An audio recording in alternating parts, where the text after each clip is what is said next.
playoff football here at Bloomington Stadium. It's a Section 3 quarterfinals. The number 3 seed Kennedy Eagles take on the number 6 seed, the Two Rivers Warriors. Beautiful night here for football at Bloomington Stadium. Finally feeling like fall weather. It's playoff football alongside Alex Redding, Josh Powers. Great regular season for Kennedy. 4 wins in the regular season for the first time since 2007. They have a chance to make a statement tonight and get to that semifinal round.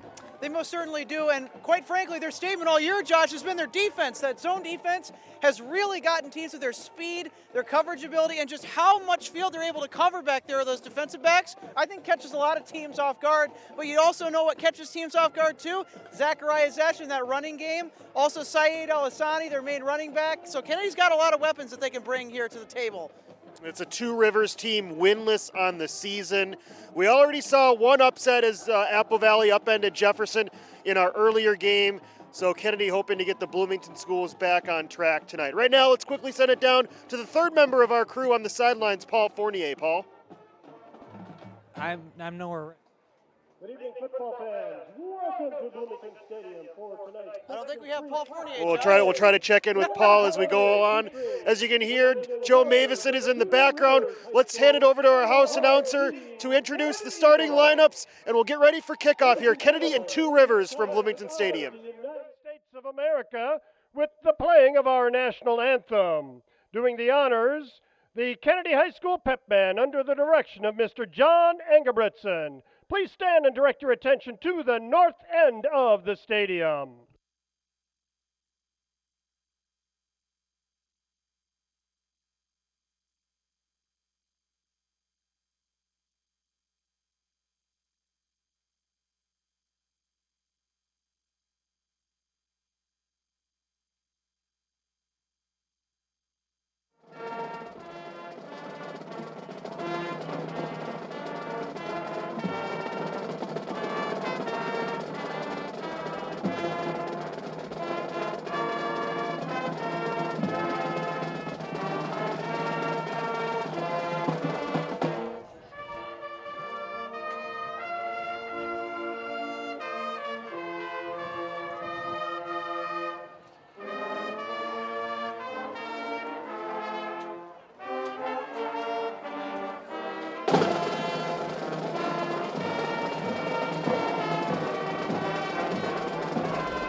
Thank you, pep band.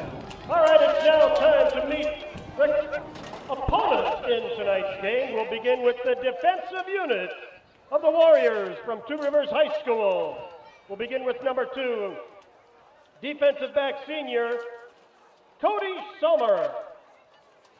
Number 6, defensive back senior, Cooper Kinnenberg.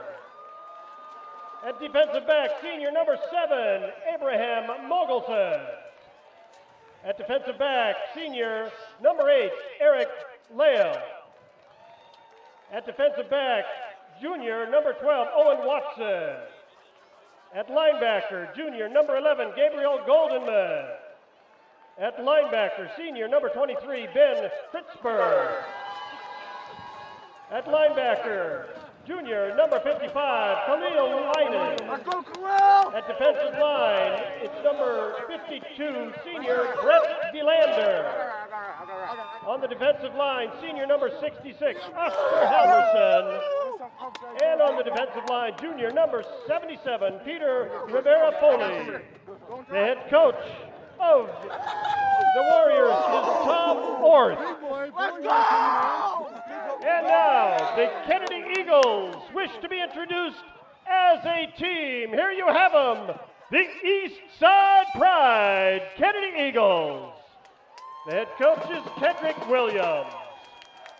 Ladies and gentlemen, this game is being played under the rules of the Minnesota State High School League. These rules provide that they are playing good sport. I got no words. No words coming back. I got your back. I got your back. I got your back. I got your back. Eagles, family. Playoff football ready to get underway here in Bloomington Stadium. We already had one game in the books, part of our unprecedented doubleheader here on BEC-TV. Thanks for sticking around for this nightcap. Josh Powers with you alongside Alex Redding and Paul Fournier. Kennedy in the home navy with the blue and gold trim. The Eagles 4-4 in the regular season. Two Rivers in the white jerseys tonight.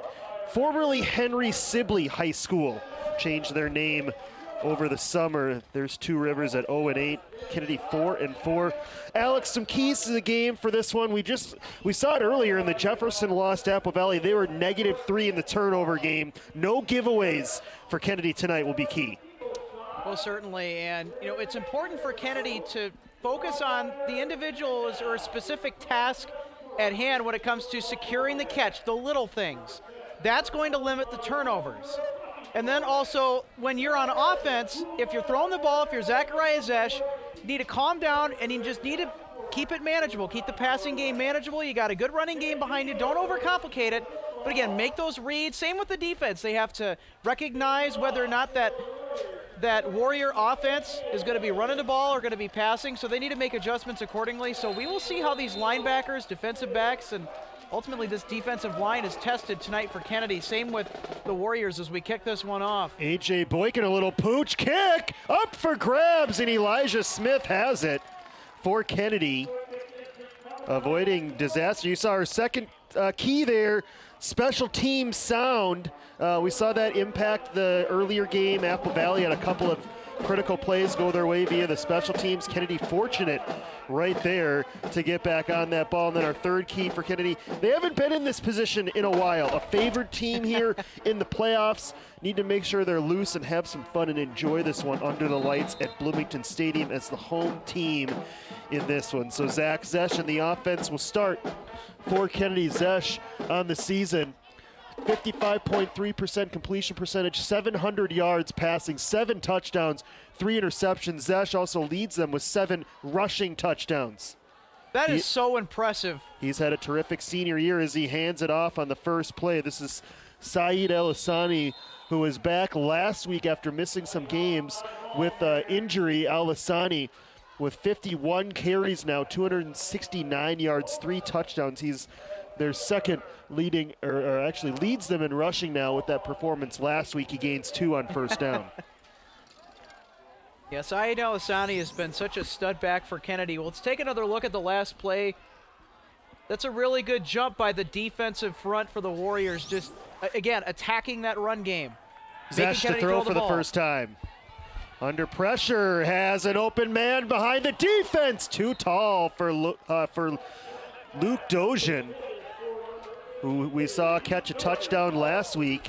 He's really come on for Kennedy in the last half of this year, but that one too tall. They are throwing against the wind here in this first quarter. The wind we saw play a factor in the Jefferson game. That wind is going from right to left primarily as you watch this action. That one's sailing a bit too tall for Dozian. Yeah, this wind, it was going one direction when we were up top anticipating a pregame just before the start of this broadcast, but then it was going another direction when I was down on the field, so this wind is very deceiving tonight. 3rd and 8 for Kennedy. It's El-Hassani with a nice gain, but it's going to be short. He only got 5. It'll bring up 4th down for the Eagles. 4th and 3. This would be quite a gamble here early, and it looks like Kennedy's going to send out the punt unit. Yeah, I think that this is the right call by Kendrick Williams. You don't want to be too over-ambitious to start the game. And again, it's about keeping it manageable, limiting those mistakes. And again, working back into one of our keys to the game. Carl Strohhofer is back deep for Two Rivers. Christopher Martin is the punter for Kennedy. Here's a low kick towards Strohhofer, who will just let this roll out. Rajon Walker touches it at the 25-yard line. A 32-yard punt, no return. And a nice start for the Two Rivers defense. It's a team that did not get a win in the regular season. They had a couple of close losses. They lost their season opener to Tartan 29-22. But it has been a struggle for Two Rivers and Tom Orth. But new life here in the postseason. as the Warriors head out for their first offensive series. And their quarterback, Evan Coffey, number 5. He's a senior, 5'10", 170 pounds. And they hand it off underneath. And churning for near a first down. A good start here for Two Rivers. That's running back Riley Pierce. He's only a sophomore, number 31. 5'11", 190. Looked good on that first carry. He most certainly did, and the important thing is that he kept his feet moving. Let's take another look here on the replay with this carry. Watch how his feet just keep churning. He just keeps moving those feet, and then he falls forward into the tackle. Textbook form. Pierce again with big room. Off the left side this time. To the 42-yard line, 6 more. Good tackle by Marquez Monroe as well. I mean, the Warriors have to pay attention to Marquez Monroe. He's so dynamic. He can cover the backfield, and he has that speed to really be at that safety position, but then also he's a very dynamic box player, too, for Kennedy's defense. He can be wherever they need him to be and make a big play. Pierce for a third straight time bullies his way to midfield. The Warriors have things cooking on this opening possession. That's another first down off a gain of 8. I like this strategy by the Warriors.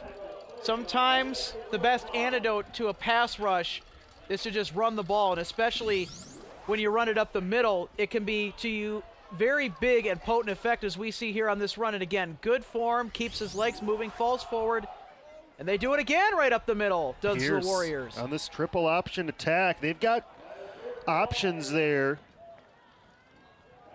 You'd think eventually they'll give it to Mason Moynihan, who's been the man in motion a few times, but no need right now. Another gain of 8 for Pierce. See if Kennedy brings an inside blitz, maybe with the linebacker. I mean, you have to put some pressure there in that A-gap to stop this run game. Back to Pierce again. Plenty of room right side. Gets past Alex Lynch, and he's inside the 30. Good play call, switching it up a bit. Ran a few plays right up the middle, then they were going to take it to the outside, catching Kennedy's defense off guard once again, staying a step ahead. And you know, Josh, you and I were talking before the broadcast about how Kennedy's run game was going to be a big factor. I don't know. I think the Warriors game on the ground is going to be a big factor too in this one. Yeah, 5 carries all to Pierce for 48 yards on this drive. Go back to him again. They're getting good push up the middle. They're getting some really, really good blocks from those linemen up front too, because, you know, that's mainly the battle. I mean, with that run game, you need great guys in front of you to make those blocks and to have the right technique. You could see the Warriors blockers were just throwing themselves around like no tomorrow. 2nd and 7. Opening drive for Two Rivers, and this time they finally give it to Moynihan, the speedier of the backs, but he can't outrun Marquez Monroe, who drags him down right at about the line of scrimmage. Actually lost a yard there. Good pursuit by 23 for Kennedy. Well, certainly, and that's Marquez Monroe on the tackle. That's a great tackle in space. He squares up on the offensive player and then just gets him to go down.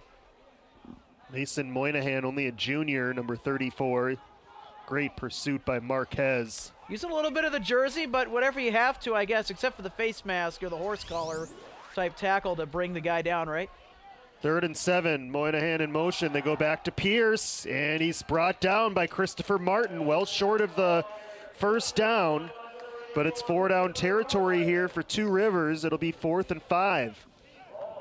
It's a great tackle by Christopher Martin. Good adjustment in traffic to work away from that blocking scheme and to come back and make the tackle. First big play for the Eagle D. Coffey will keep it. Under pressure, lofts it toward the corner, and it's dropped! Oh my goodness. Moynihan, as he was trying to reel it in, just couldn't complete the catch. That was a pretty good looking throw, Josh, but Boy, that sucks. He had it in his fingertips for a half second. And as he tried to bring it in, slipped out. Kennedy It's a good unscathed throw. after that. A good moving opening drive from the Warriors. Yeah, let's get another look at this. Yeah, this close Almost to a touchdown. from the Warriors. This one should have been a touchdown. But that's good poise by the quarterback, rolling out and just keeping his eyes up the field and finding his open man. Kennedy on offense for the second time. Zesh on a keeper, pitches it, and a great catch by Elijah Smith, and then he's going to draw a flag. How about that play? That could have been absolute disaster for Kennedy. Potential scoop and score for the Warriors, and not only does Smith prevent the scoop and score with a tremendous catch, he's going to draw a penalty. Personal foul, face mask, 8th of the defense, 15-yard penalty, first down. All right, so we got the face mask penalty. I mean, watch this play from Smith. You can't really see it on that catch, but that one's not going to show up in the box score, but that is a giant play. Well, especially when you have a big a defender as number 8 was coming right in on him. You have that kind of pressure and hang on. Penalty moves the ball to the 35-yard line, and this run will get Kennedy to the 40. It's Al-Hassani for a gainer of 5.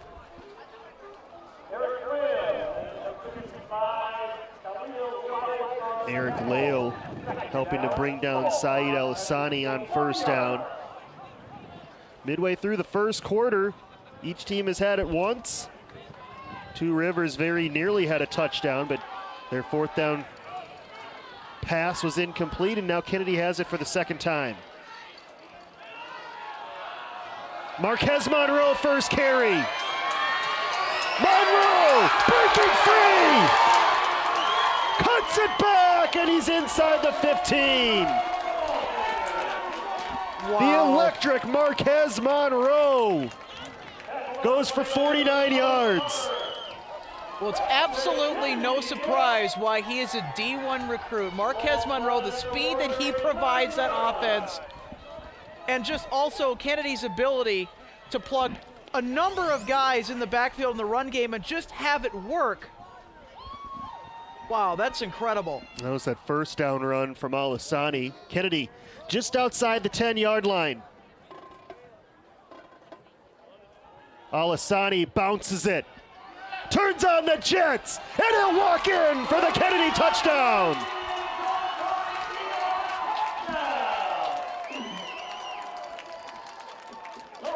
Speed, speed, speed. That's the name of the game on that drive, Alex. Kennedy using it on back-to-back plays. Well, Kendrick Williams at the beginning of the season, Josh, did he not warn us about this team's athleticism, especially in the speed department? And right now the Warriors are getting a taste of that and more. Good call on the sweep to the outside, and again, letting those speed backs and those speed players be put at an advantage. This is an extra point attempt from Marquez Monroe, and it is blocked. Typically, we've seen Aviles Rizzo with extra point attempts, but that time Monroe. So it's 6-0 Kennedy. Another look at the touchdown run, 11 yards from Saeed Al-Hassani. And again, that play is just pure speed, just get to the outside.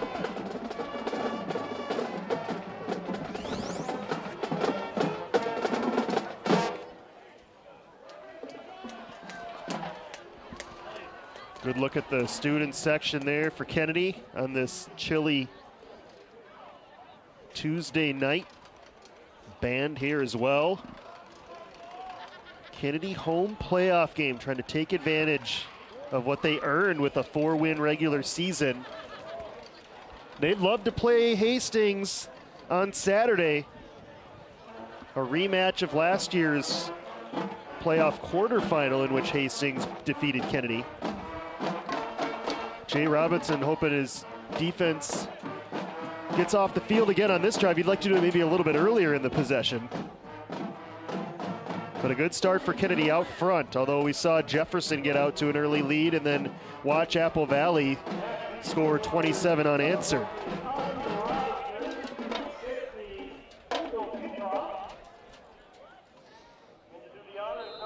Marquez Monroe to kick for Kennedy.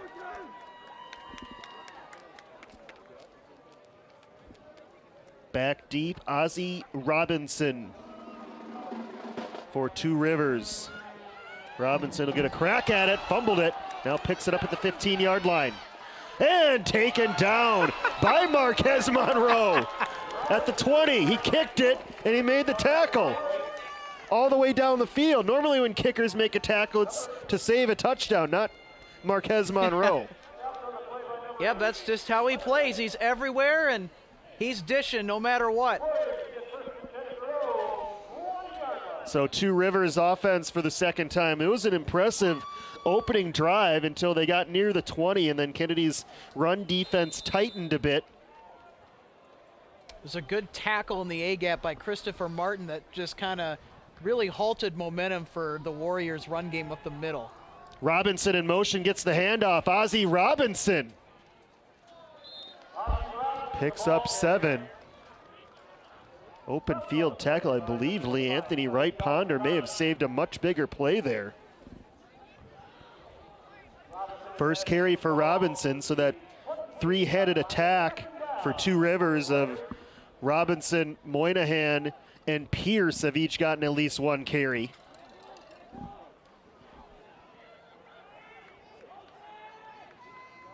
Back to Pierce. This time nowhere to go. Maybe a yard. It'll be 3rd and short. Again, Already Kennedy's defense starting to warm up a little bit to this run game. Sorry, Alex. Already the 8th carry for Pierce. We'll see if the Warriors try and go to the air, but with how well Kennedy plays back there, I mean, it's going to be difficult with your options. Pierce on 3rd and a yard. He'll have enough. Two Rivers getting good push. That O-line. He was still going. Oh, here comes the late flag. Hold on.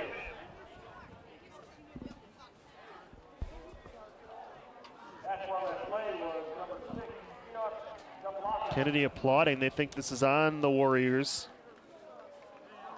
Yeah, I saw the flag drop in at the last second. I thought to myself, uh-oh, this one may be Dead coming ball. back. Personal foul. Late hit, 58 offense. 15 yards from the end of the play. Play still results in a first down. Big penalty right there. Well, I mean, the good news for the Warriors is you still have the first down. The bad news is that you're backed up many yards from where you were.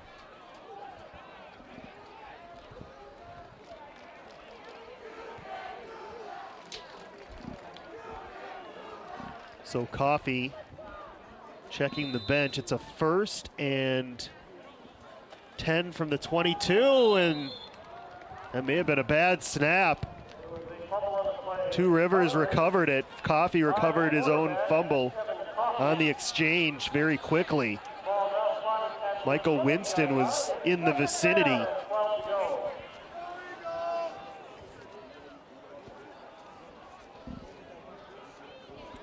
Some big linemen for Two Rivers. Rivera Foley, 6'2", 260. Jacob Robron, 6'3", 290. They got some beef up front.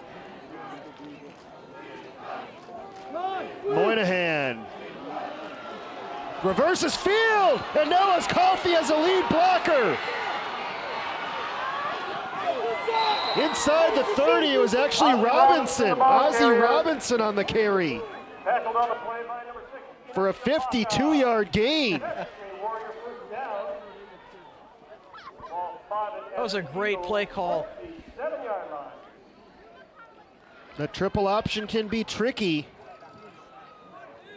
Triple trouble indeed. Yeah, I thought Moynihan had it, Yeah. but it was Robinson. He had me fooled for a split second. Rajon Walker was able to track down Robinson.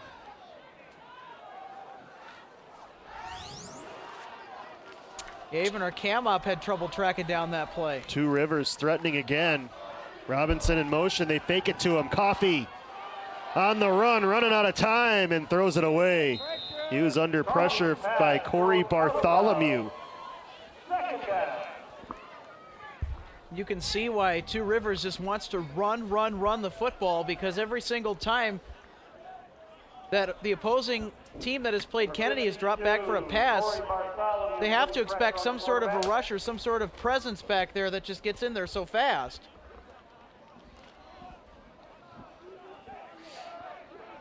Second and long, good pressure there from Bartholomew. It's Moynihan, cuts it back, and he's down to the 20. Mason Moynihan, the ball carrier. Under 2 minutes now, first quarter. This is the area of the field where Kennedy tightened on the first drive. Ball spotted at the Eagle 20-yard line.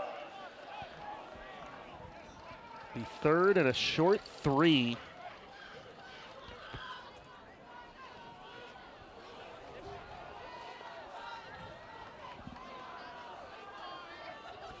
Moynihan in motion, they give it to Pierce, first man through, first down. Trying to backpedal his way to the 10, and they'll mark it at the 12-yard line. So the Warriors convert there. Marquez Monroe and Juan Rivera on the tackle. That's a first Marquez down Monroe is for the Warriors. in on the tackle for that tag team stop. So we get another look here on the replay.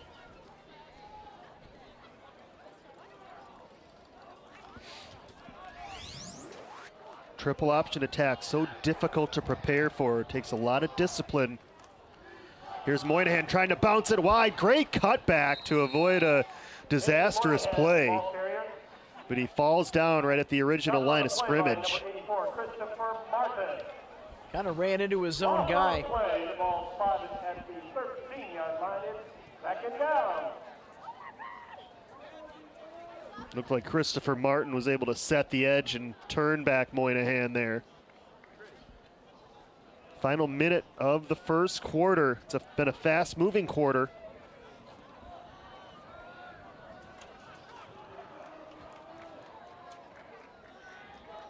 In motion, Robinson, and the underneath handoff does not fool Corey Bartholomew. As he tackles Moynihan, what'll probably be the final play of the first quarter for no gain. It'll be third and very long. Michael Winston had some pretty good pressure initially off the snap. And again, Kennedy doing what they do best. Using that speed to get good disruptive penetration. So the end of one, each team has had the ball twice. Kennedy was able to get a touchdown on its second drive. Two Rivers will try to do the same as they start the second quarter after the team switch ends. We send it down on the sideline. Third member of our crew is Paul Fournier. Paul? Thanks, Josh. I'm down here with some wonderful Kennedy cheerleaders. I'm going to have them introduce who they are and what grade they are in. My name is Jasmine Bostic, and I'm in 10th grade. My name's Janasia Schuler, and I'm a sophomore. My name's Mariah, and I'm a junior. Now, how did you guys get involved with the cheer team here at Kennedy? Well, I've been a cheerleader for a long time, so, you know, it was an activity, and I was like, yo, let me do that. So, yeah. I've also been a cheerleader since I was like 5, and then as I got older, I was like, I want to do the high school cheer team. I've been a cheerleader since I was 4, and I heard about Kennedy cheerleading through these girls. Team. We were all on a competitive cheer team together. Sounds like fun. Now, speaking of fun, Kennedy is 4-4 this year in football. It's the best record they've had before I was even at Kennedy. How much fun has it been cheering for this team this year? It's been good. I mean, it's nice getting some wins this year, yeah. Yeah, it's always fun. It's always better cheering when, you know, the team's doing amazing. It's been great. I've been having a lot of fun cheering for a winning team, so yeah. That's awesome. Well, I'll let you guys get back to cheering, and we'll go back up to you guys up top. Take it away, Josh. Thanks, Paul. 3rd and 11 for the visitors from Two Rivers, as it's Ozzie Robinson who works his way to the second level and into the end zone for a Warriors touchdown. 13 yards. He just kind of picked his way through there, Alex. Yeah, he most certainly did. And, you know, for Kennedy's defense right now, just being able to get over there and make the adjustment is so difficult. I mean, especially when you have a Warriors team that is running downhill, running right up that A-gap, and is an oncoming freight train. That'll happen. Extra point for the lead, twisting to the left, but good. He's lucky he done got that one. A.J. Boykin gets it to go through, and Two Rivers leads Kennedy 7-6. And what has been surprising is this Two Rivers attack. Alex, they're over 150 yards rushing in just a little more than a quarter. I know. I mean, that's a real tough number to fathom, especially considering how well Kennedy's defense has statistically and really just on film played the entire season. So the question becomes, what kind of adjustments are the coaching staff going to make to try and stop this run downhill? And, you know, give a lot of credit to the huge offensive linemen that are up front for the Warriors as well. They're paving the way. They're getting great movement up front, creating those big holes, those really crucial running lanes for their backs to get through. And it's like a machine right now. It's a well-oiled machine, if I do say so myself. Well, Two Rivers played a tough schedule. They had to play St. Thomas Academy, Hill Murray, Hastings, who we've seen have a terrific year, Cretan Durham Hall. So, yeah, they're 0-8. But kind of like Jefferson, they've played a lot of really good teams. As Boykin goes short again, Kennedy jumps on this one. Leanthony Wright Ponder going up like he's grabbing a rebound. That's the guy you want out there to field that kick. Yeah, another good field player with position size for Kennedy too, might I add. Yeah, very good field position at the 42-yard line as a result. We might see some points here tonight, Alex. Both offenses are moving it pretty well. So for the third time on offense, Kennedy and Two Rivers, I think they only had 10 guys out there. Yep, and Two Rivers will take that timeout. Yeah, Tom Orth realized it. Kennedy can be tough enough to defend with a full complement of 11. So first charge timeout gives us a reminder to let everyone know that we'll have Inside Kennedy football on Thursday, hopefully recapping a win and a look ahead to Saturday's game against Hastings. We'll also have Inside Jefferson football, the Jaguars losing earlier 27-13. And we'll have our final edition of Inside Jefferson football on Thursday night. Yeah, that Jefferson game, the Jaguars started so strong with the football, and then it just kind of fell flat, and then Apple Valley got into that groove, and they never let go. Saw big plays impact that game, particularly on special teams, and some quarterback scrambles for Apple Valley, able to help them to the victory. First possession of the Kennedy drive, Elijah Smith. Nice cutback from Elijah near midfield. He's had such a great year, number 11 for Kennedy. 187 yards receiving, 2 touchdowns. He's their second leading receiver. Seen him make good defensive plays. Here even gets in on the rushing attack for Kennedy. Well, there's another example of why you always have to factor in Kennedy's run game because of just how many players that they can plug back in there and make explosive plays with. From the pistol, Zesh. Handoff, Alisani wrapped up and taken down by Gabriel Goldenman.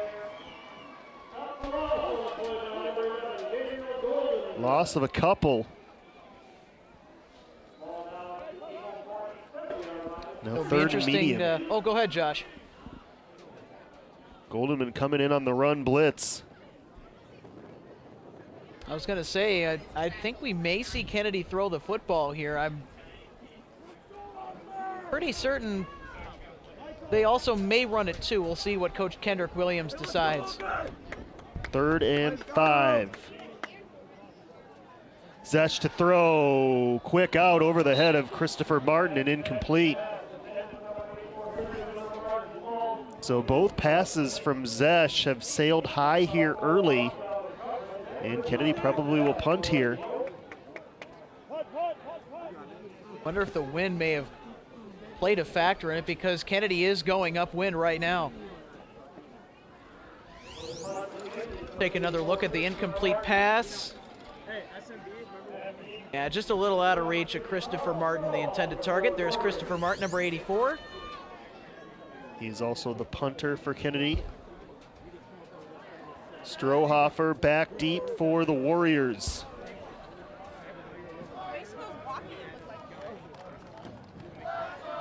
And the snap bobbled by Martin.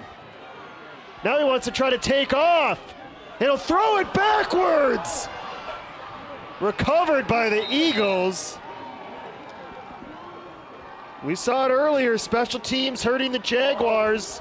And the first special teams mistake gives Two Rivers their best starting field position. I don't know if I really have much of any words for this play other than just, what was he thinking? I mean, at this point, the coaches are telling him, just get down. Yeah, there could have been a lot worse things that happened once Martin decided to throw it back across the field. Bartholomew jumped on it to recover it. Still Two Rivers ball. But now can Kennedy figure out this triple option? It's Pierce. There's a good stop up the middle. Pierce able to fall forward for a yard, but that's it. Luke Dozian first to meet him.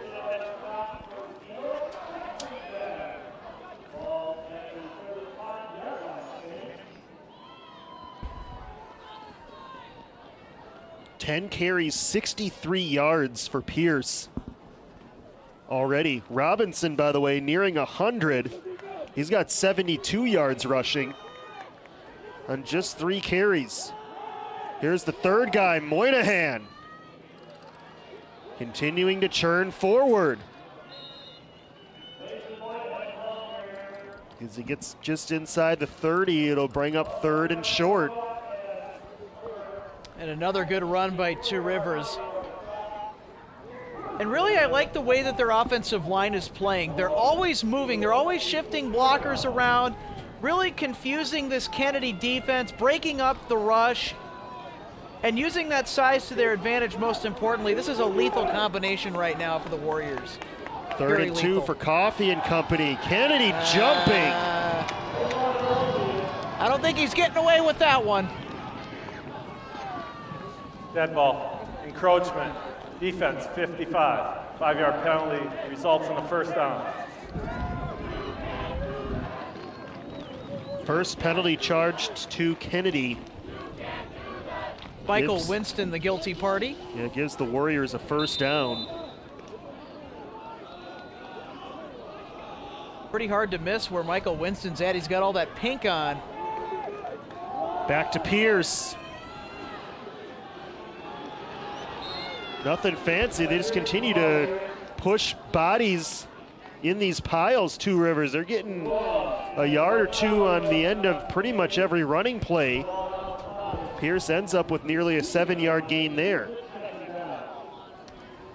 Henry Sibley right now going with the Bill Belichick approach. I'm going to keep running the same exact play until you can show me that you can stop it.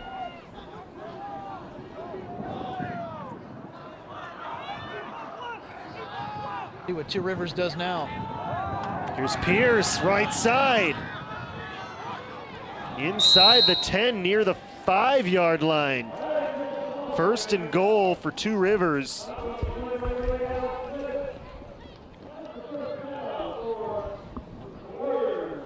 Gain of 10. What a first half for Riley Pierce. He's nearing 100 yards.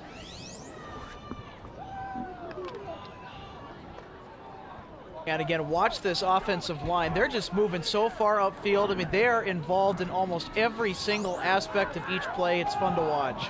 Pierce to the outside. Turned back by Aviles Rizzo. But he's able to get down to the 3-yard line. 13th carry for Riley Pierce in this game. We're not even midway through the second quarter. This Eagle defense has been out there frequently, and Aviles Rizzo shaken up after making that tackle.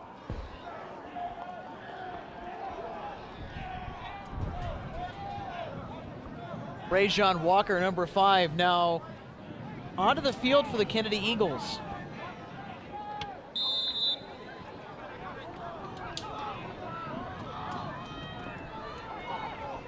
I think if you're Two Rivers, it's pretty straightforward from here what you need to do.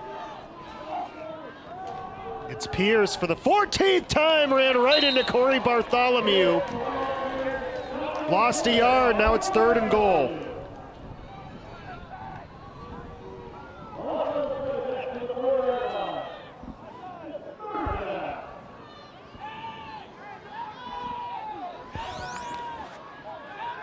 Get another look at this tackle by Bartholomew, and then good job by his teammate to finish it off.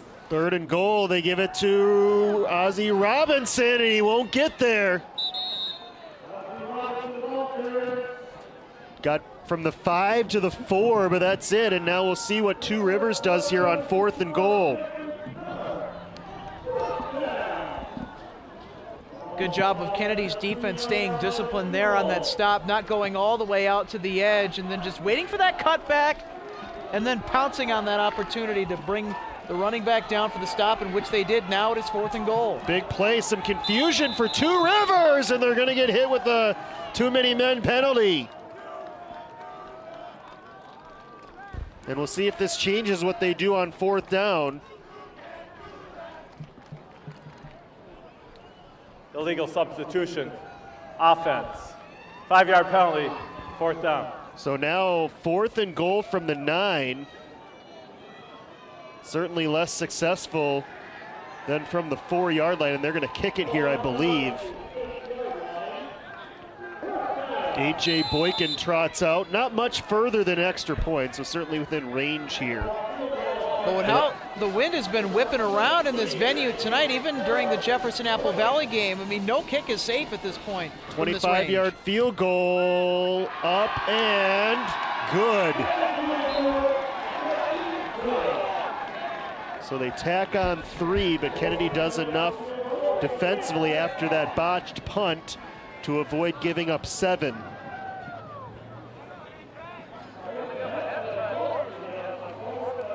So 5:51 left first half. Two Rivers increases their lead now 10-6 in front of Kennedy.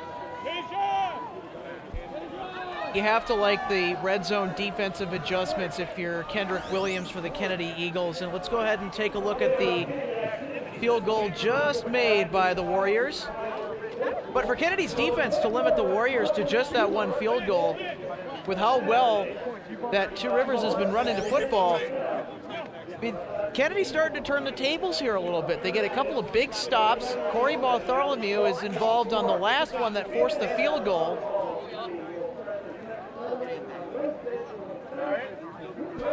And of course, he had an illegal substitution penalty that didn't help things for the Warriors either. You see Kennedy adjusted to these short kickoffs. They've got 7 of their 11 players at least the 40-yard line or closer to where this kickoff is being taken. Another pooch kick, and a great decision there to let that go out of bounds by Enoch DeBlocca. Free kick out of bounds, kicking team. Ball be placed at the 35-yard line. First down, Kennedy. So the Eagles start from the 35.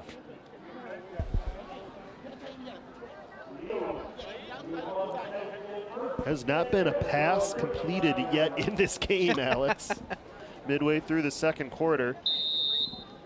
Although there certainly have been quite a few passes attempted. One almost went for the first Two Rivers touchdown of the game. Only 4 attempts, 2 from each team. Kennedy with a full house look, no wide receivers here. Zesh pitches it. Saeed Al-Hassani, an ankle tackle away from busting that open. Tripped up at the 45-yard line. Enough for a first down. Yeah, I would even say that that's a touchdown saving tackle. It was. Yeah, let's have another look at this play, shall we? If we can get it from our crew. And here it is. Here's the run by Al-Hassani, good pitch. Again, Christopher Martin setting that edge very, very nicely on the block. They'll toss it right side. Al-Hassani, they haven't had a lot of success up the middle. Remember the run from Monroe for 49 yards was to the outside, and same with the touchdown run for Al-Hassani. He picks up a couple here. Right, and if you're Kennedy, I think that that's the right strategy because you put your big guys out in front of your running back like Christopher Martin and so forth that are able to really use that size and speed down the field to match up well and basically let the speed of your backs take over and finish the job from there. So very good decision making in the play call department by Kendrick Williams and the Kennedy Eagles. Now they spread it out 4 wide out of the pistol. In motion, Rajon with a flag up, possible illegal formation. Quiet game so far for Rajon Walker, hasn't touched the ball yet.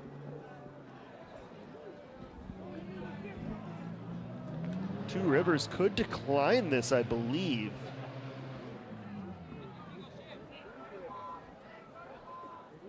Illegal.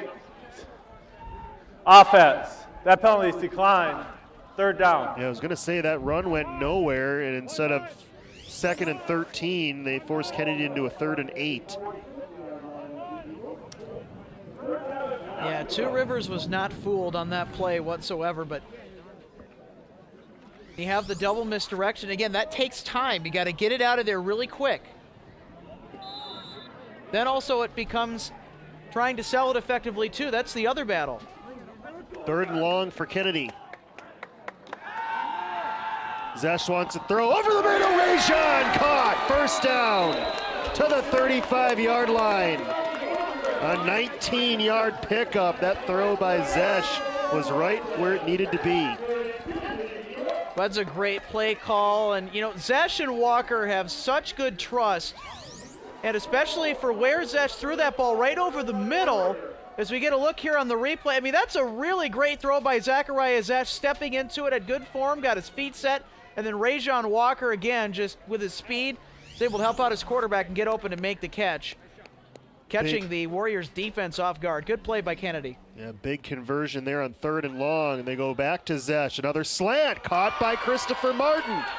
And he almost spun away from another Warrior defender, but he stretches inside the 20. Another first down, 16 more. Again, another smart play call by Kendrick Williams. Personal foul. Roughing the passer. Number 9 of the defense. Half the distance to the goal. First down.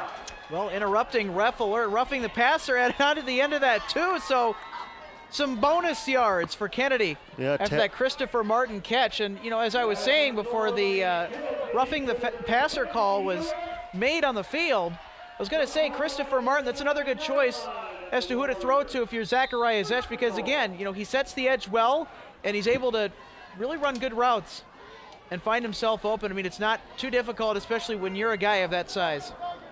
The penalty gives Kennedy a 1st and goal just inside the 10. Eric Johnson is the new tailback for Kennedy. They hand it to him up the middle. They'll get a yard down to the 9. First carry for Eric Johnson. He's missed the last couple of games with injury.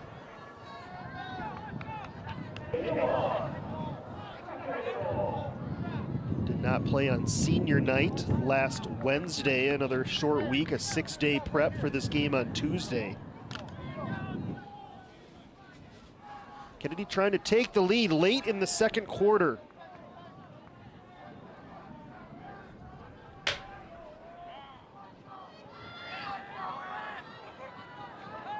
Zesh to throw, looking Rajon's way, instead checks it down! Dozhin for the touchdown! His second touchdown catch in the last 2 weeks. And that was a great job by Zesh, Alex, coming off of his initial read, going through the progressions and finding Dozhin wide open. Well, certainly, Josh, and that, again, as we're going to see on the play, watch Zachariah Zesh. He keeps his eyes up the field, good awareness, so the rush has to get out of the pocket, then checks it down. That's the smart play. Again, keeping it manageable, and then getting Dozhin out, and the big frame that he is into the end zone for the touchdown. Good read progression by Zachariah Zesh, and you know how he's developed as a quarterback has been really fun to watch. And credit Daryl Moffett, a former colleague of ours. He's a quarterbacks coach for Kennedy this year. It's been fun to see what Daryl's been doing with Zach this year. Eagles go for two, a pitch out wide to Johnson, and he will not get there. Dragged down by Eric Lale. So the second two-point conversion fails for Kennedy, but they get the touchdown. Now lead 12-10 here with under 3 minutes left in the quarter. And you mentioned Zesh. How about that drive, Alex? 3 out of 3, 44 yards and a touchdown, including this 9-yarder to Dozhin. Didn't really get a good look there on that attempted replay. But yeah, again, Dozhin just running a nice, easy route and putting himself in a position where his quarterback is going to see him and his quarterback can feel confident in throwing to him into the end zone on that check down route. So now Two Rivers, they don't exactly like to throw the ball. Still 2 timeouts and still 2:41, so enough time where they could still stay within the framework of its offense, you would think. I know you got to talk about Kennedy's effectiveness in the passing game. You know, as much as it's been a back and forth run duel, then now Kennedy's able to break out the pass. That opens up a whole new world of hurt for the Warriors, because now the defense has to reconsider some of their initial scripting on their game plan. And I know, Josh, you were giving me some flack before we started this game about, oh, you know, Kennedy, they're going to pretty much run the football. They're not going to pass a whole lot. Well, you never know. With Rajon Walker going out for a pass, same with Christopher Martin, you never know. Look at this return. It's Robinson into Kennedy territory. So now plenty of time for Two Rivers, considering they're going to start from the Kennedy 35-yard line. Ozzie Robinson has been explosive here in the first half.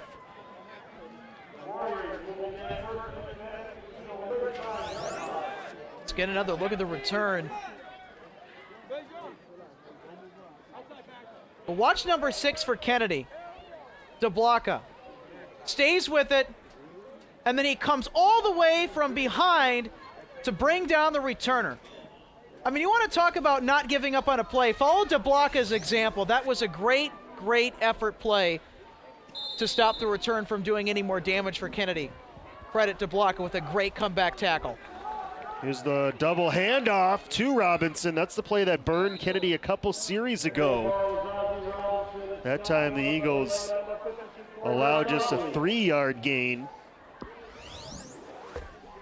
You know, you'll watch DeBlanca, but he also made a mistake tactically letting Robinson get to the outside. So you make up for a little tactical mistake by hustling back and making the play. Yep.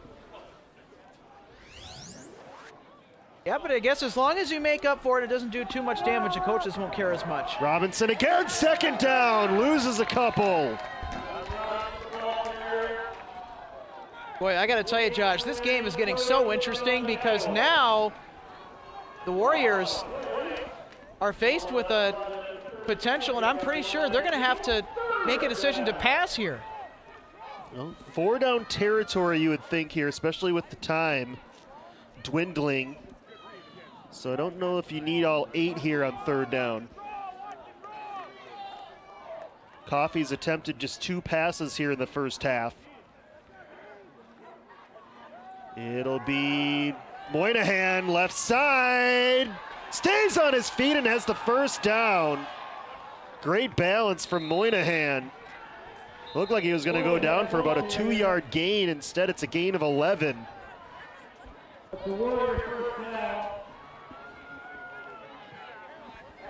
The drive continues as Two Rivers hustles up with a minute to play.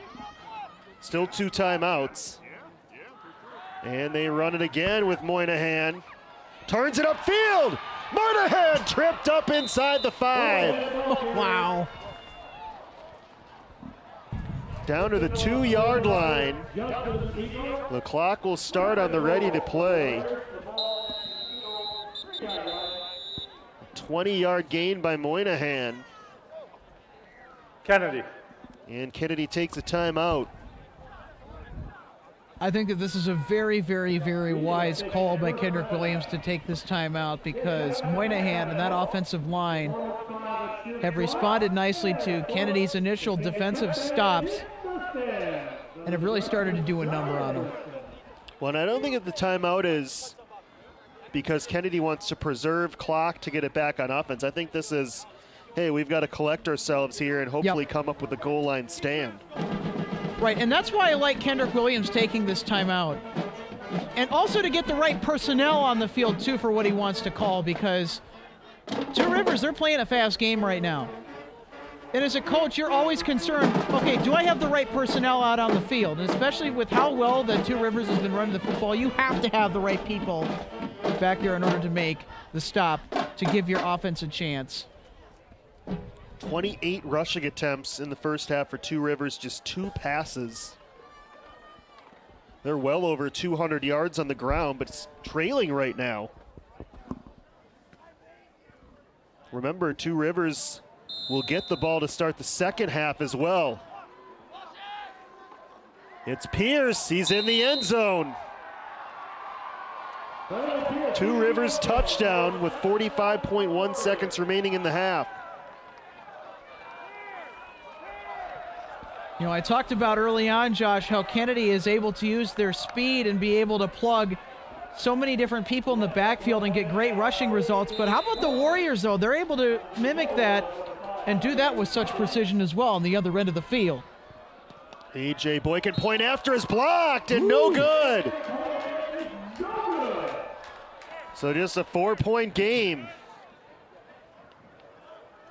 As Kennedy gets one of those points back that they did not get on a 2-point conversion. But an impressive drive from Two Rivers. It started with that long return by Ozzie Robinson and ended with a Pierce touchdown. Yeah, and on that initial return that set up the short field for the offense, DeBlanca made an initial mistake letting the returner get to the outside, but then he came back, made the tackle, but then when you have a running game as good as you've been playing right now for Two Rivers, I mean, that's such a short field. Come on, man. Without you stuffing things, we in trouble. We in honest got you trouble if you don't play better. Let's go. Christopher Martin getting some coaching advice from Kendrick Williams. Take another look at the missed extra point here, but yeah, I mean, just with the short field that the Warriors had to work with, and with that running game, that touchdown seemed pretty likely, as well, especially that big return. So it's going to boost your morale, too. Sorry, Alex, 45 seconds for Kennedy. Remember, all these kickoffs for Two Rivers have been very short. See if Kennedy can grab it quickly and get good starting field position. Now they kick it long, and this will be grabbed by Tajon Pearson. Pearson, 25-yard line, and spun down at the 32. That's a good cut to the outside because he saw that DeBlanca was covering his blind side, and that allowed him to like feel secure and get to the outside and say, okay, I can really turn this upfield for a decent gain. As we'll take another look here on the replay. Yeah, to the left of your screen moments ago, there was DeBlanca keeping tacklers off of the good return. 2 timeouts, but just 38.2 seconds for Kennedy. Two safeties relatively deep for the Warriors in coverage. Zesh to throw. Out routes. Caught at the sideline. And a quick timeout from Kedrick Williams. I think that was Lee Anthony Wright Ponder. It was a Timeout gain of Kennedy. 6. Second charge, timeout. Pass was complete to Lee Anthony Wright Ponder. Good presence in the defensive midfield, though, too, to surround him and bring him down 4 yards short of the line to gain. That's what that prevent zone is Yep. designed to do. Still one timeout for Kennedy, just 28.4 seconds, and really a field goal not really realistic for Kennedy. They're going to need to get the ball to about the Two Rivers 40-yard line to have any hope of at least a heave into the end zone. So still a long ways away from that. Yeah, and also knowing that, too, if you're Two Rivers, probably going to play a little bit more comfortably and confidently back on that prevent defense anyway.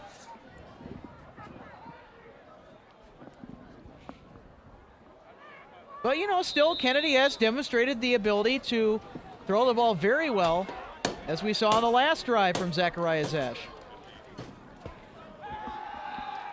Zesh pump fake under duress, trying to throw it away and does. Brings up third down, but Zesh did well to get that off to avoid a sack or a penalty. Would also to be able to have the speed to stay just out of reach from being brought down by the two defenders chasing him in the backfield. As we get another look here, just got a couple of Warriors in hot pursuit. A good smart throwaway by Zachariah Zesh, and again, keeping the game manageable.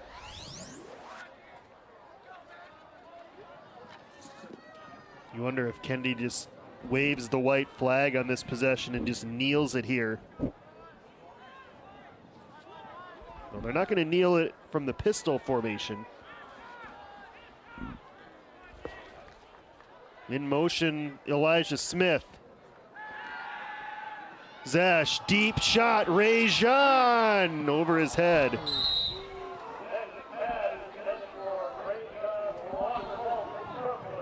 And a little bit of a clock malfunction. We're synced up with the in-house scoreboard, and only about a second went off on that play. Hey, Ralph, the clock never started there. Was 1 second went off? You can hear Kedrick Williams down on the sideline saying exactly what I mentioned. Only 1 second went off that clock. That's not on the refs. The refs are not up there pushing the button in our press box here at Bloomington Stadium. Now, they could correct that, though, if they so choose, but it does bring up fourth down for Kennedy. And remember, they already had one bad exchange on a punt. Can't afford a disastrous mistake here. Yeah, good protection for Zachariah Zesh in this throw, but again, too far with the throw. Trying to get it to Rajon Walker, but you got to like the idea. Yeah, great punt from Christopher Martin. Look at this. And Rajon Walker touches it down at the 5-yard line. 57-yard punt and no return. Unfortunately for Kennedy, almost a mute point. Two Rivers is just going to take a knee here. And they're going to take a lead of 16-12 into the locker room.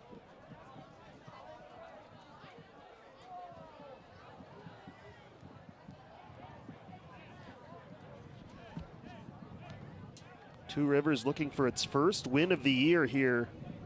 0-8 entering the playoffs.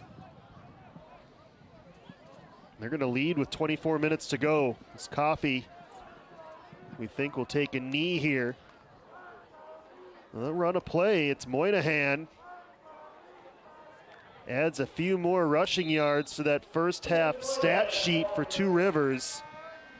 As we've reached the end of the first half, an impressive performance from the visitors. Two Rivers uses a ground game exclusively, Alex. They didn't complete a pass in the first half, but they didn't need to. They most certainly did not, and especially with how many running backs that they were able to plug into this game and get big yards out of. I mean, they're well over 200 yards total in this first half rushing. I mean, that's incredible. But, you know, I also have to give a lot of credit to this offensive line and how well they've been coached in this game. You got a lot of big size up there. Well, what good is that size if you don't use it properly, right? They got a lot of good motion going up front, creating lanes, opening holes, and really, the big boys up front and then the fresh rotation of running backs is the reason why Two Rivers are out in front of Kennedy. But don't count out Kennedy either. They've been able to demonstrate the big playability as well. Yeah, you look at some of the first half stats here. Riley Pierce, 15 carries for 83 yards. You've got Mason Moynihan with 55 yards rushing. As we send it down to the sidelines now with Paul Fournier. Paul? Thanks, Josh. Coach, what's clicking so well for you on offense tonight? The guys up front do a nice job. You know, they're getting a good push up front, and our backs are running hard. Right? We have to eliminate some mistakes, but I like the push we're getting up front and the way our backs are running. What's your message to the team in the locker room? We got 24 minutes of fun, right? We got 24 minutes of fun, so let's go out there and let's play our tails off. Let's play hard for the 24, and you know we want to go 1-0. That's our goal this week, be 1-0, right? So we got 24 minutes to get after it and make that a reality. All right, Coach, I'll go let you warm up in the locker room, talk to your team, okay? Thank you, sir. Thank you. And we will throw it back up to you guys in the press box. Josh, Alex, take it away. Thanks, Paul.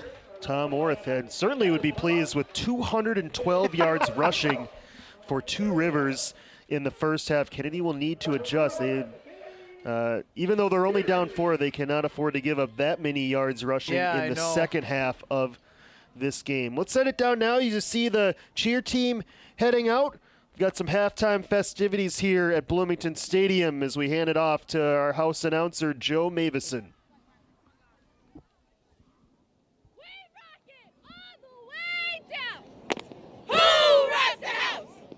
Eagles rock the house, and when the Eagles rock the house, we rock it all the way down. Who rocks the house? The Eagles rock the house, and when the Eagles rock the house, we rock it all the way down. Who rocks the house?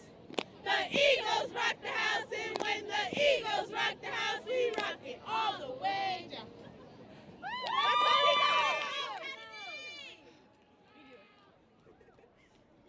There must be some Eagles in this atmosphere. I said, Bert, it's cold in here. There must be some Eagles in this atmosphere. I said, Bert, it's cold in here. There must be some Eagles in this atmosphere. I said,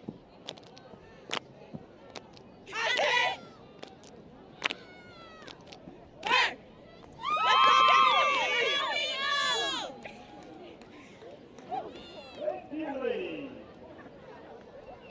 All right. Next up is the Kennedy Pep Band under the direction of Mr. John Engebretson. Hey, do this!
Back at the half, Two Rivers leading Kennedy here in the Section 3 quarterfinal, 16-12.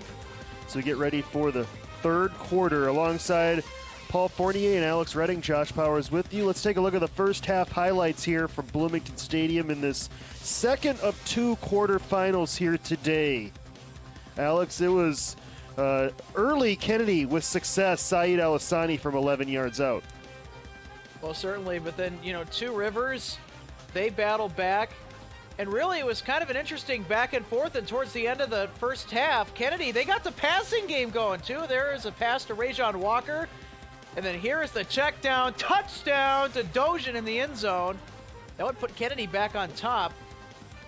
Then here's a big return that would follow by the Warriors. And DeBlanca, he missed his initial read, trying to force the returner to the inside. Made a mistake, came back and made the tackle, though. Then as you can just see, the Warriors just being able to so effectively run the football up the middle.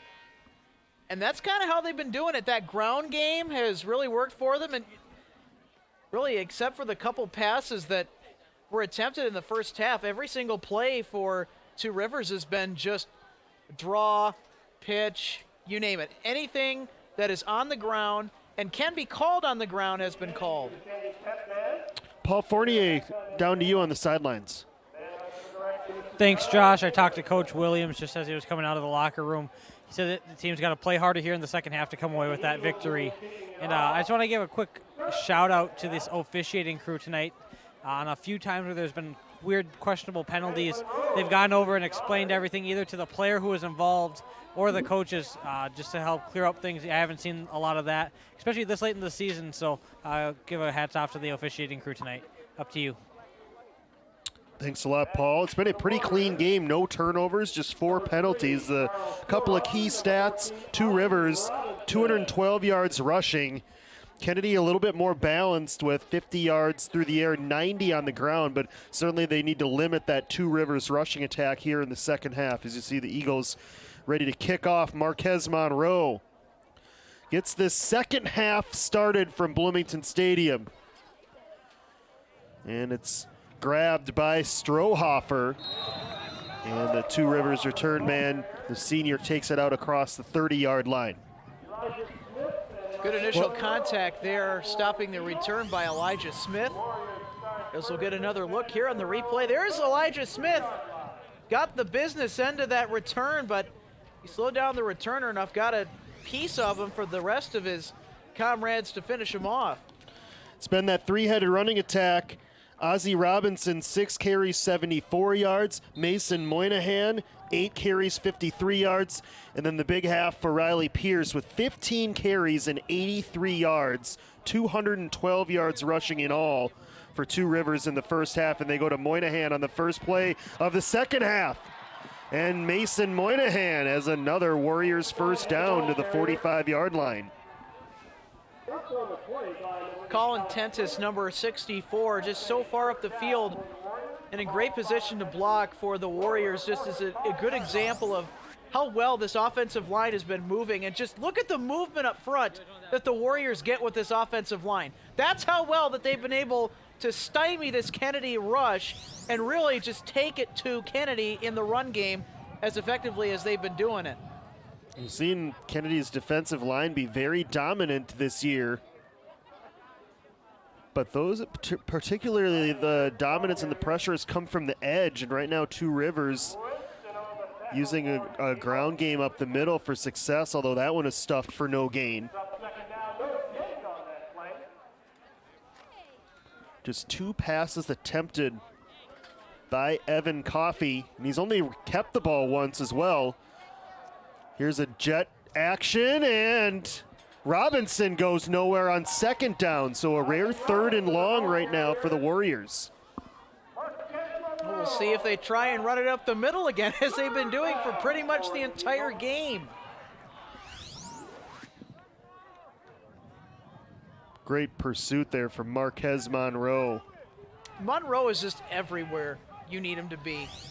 His speed and his smarts just make him such a lethal combination. And by the way, Marquez Monroe, I mentioned it earlier, he is a D1 recruit, if that tells you anything. Here's Moynihan, hit by Monroe. Only a yard gain.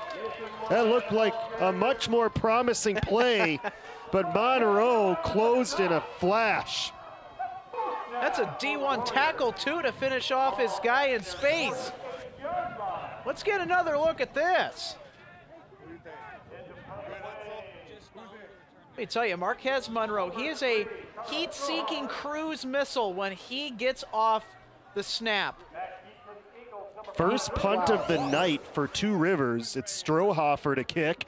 High snap, but he has it and gets it away. It's a short kick. And it takes a Kennedy bounce.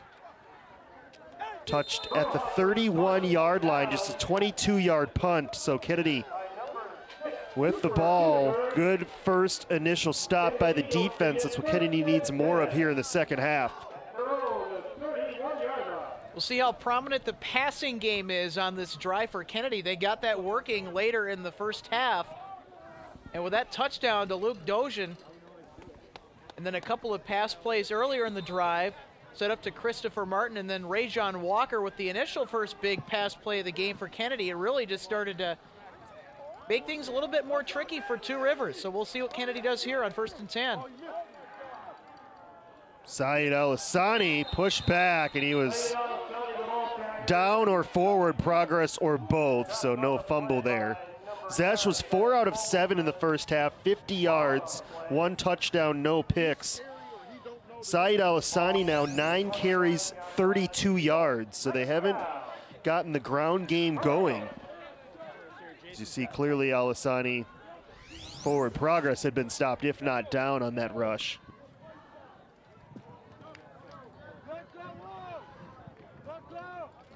No touches in this game for Rajon Walker.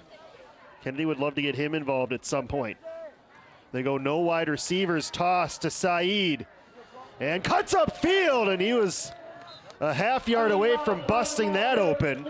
It's a nice gain of about 8. It'll set up 3rd and short. And that run play was so well set up, and on the edge, Anthony Wright Ponder throwing a great block. Again, Kennedy sets that edge so well with Lee Anthony Wright Ponder and Christopher Martin, but Lee Anthony Wright Ponder made a good block to allow Saeed Al-Hassani to cut up the field and get some good yards on that run play. 3rd down and short coming up. Same look with no wide receivers, full house package. Saeed has to break a tackle and could not. Max Mogelson broke through, made the play. Well, that's very unfortunate. Zach Van Vleck, number 64, could not throw the initial block on and prevent the defense from making the stop. And Van Vleck, even though that he missed the block, and he's been tested tonight. But I mean, for a center, he's been pretty consistent. I was talking with offensive line coach Scott Etzel just before the game. They really liked what they were seeing out of him, but as far as the blocks are concerned, he might need to adjust some things. Strohhofer back deep at his own 26 and flags up on this punt.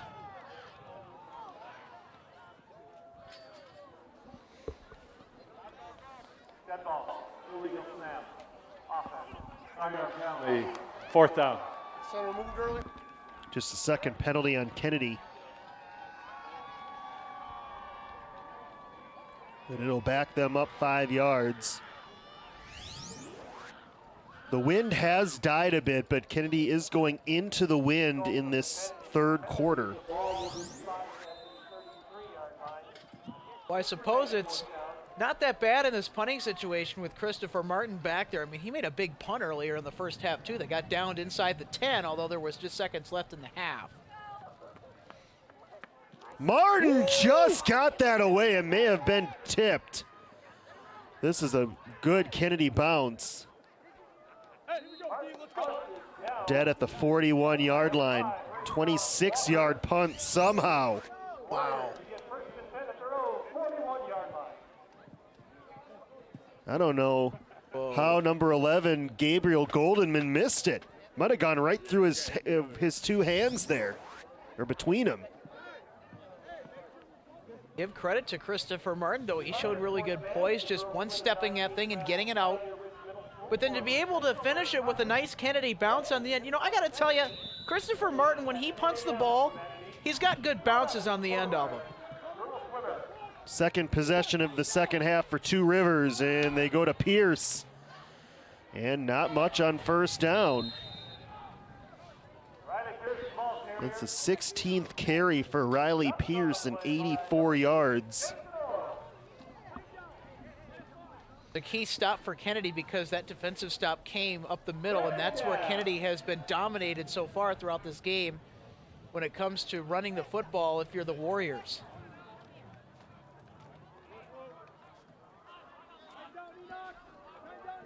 Second and long, in motion. Robinson, they toss it wide to him, and he has the edge. Good open field tackle from Rajon Walker to save a bigger play and force a third down. And in the face of pretty ferocious blocking, too. I mean, as much movement as we've seen with the Warriors' blocking scheme. We'll get another look here on the replay, but the other important thing to note here is how long the Warriors are holding their blocks for. They're finishing their blocks. That makes all the difference, let me tell you. 3rd and 3. Robinson in motion. Coffey hands it. Pierce has the first down. He got past that initial wave and took it down to the 41-yard line on a gain of 7.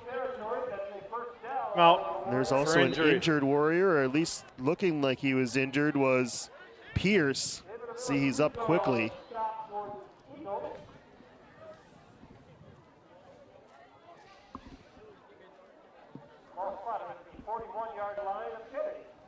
Already midway through this third quarter here in the section quarterfinal. One Bloomington team has gone down. Kennedy trying to avoid an 0 for 2 day. As you see Pierce just out of the reach of Marquez Monroe.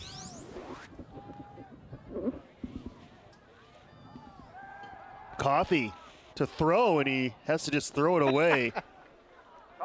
We can see why Two Rivers hasn't really thrown the ball that much tonight, Josh. I mean, just, it's impressive how quick this Kennedy front gets off the snap on the pass rush. Yeah, Coffey's 0 for 3. 2 of them have been throwaways. The other one was that 4th down shot on their first possession that was just out of the reach of Moynihan in the end zone. 2nd and long. This is where Kennedy wants to be.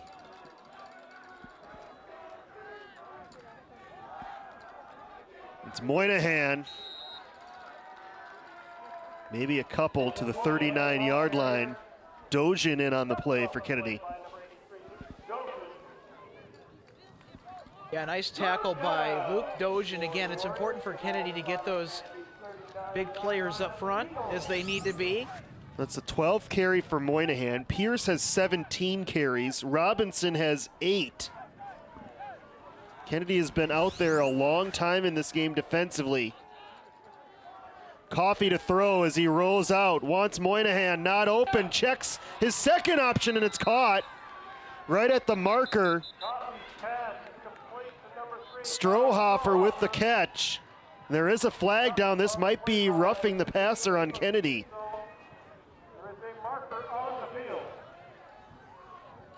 Marquez Monroe is giving chase. Roughing the passer. Defense, number 23. 15-yard penalty from the end of the play. First down. You know, let's get another look at this roughing the passer call. And just, I think wasn't necessarily a late hit. It was the hands up high to the helmet area where I think Monroe got in trouble there. Yeah, but you could see that Monroe was trying to avoid going any further into tackling or colliding with the quarterback.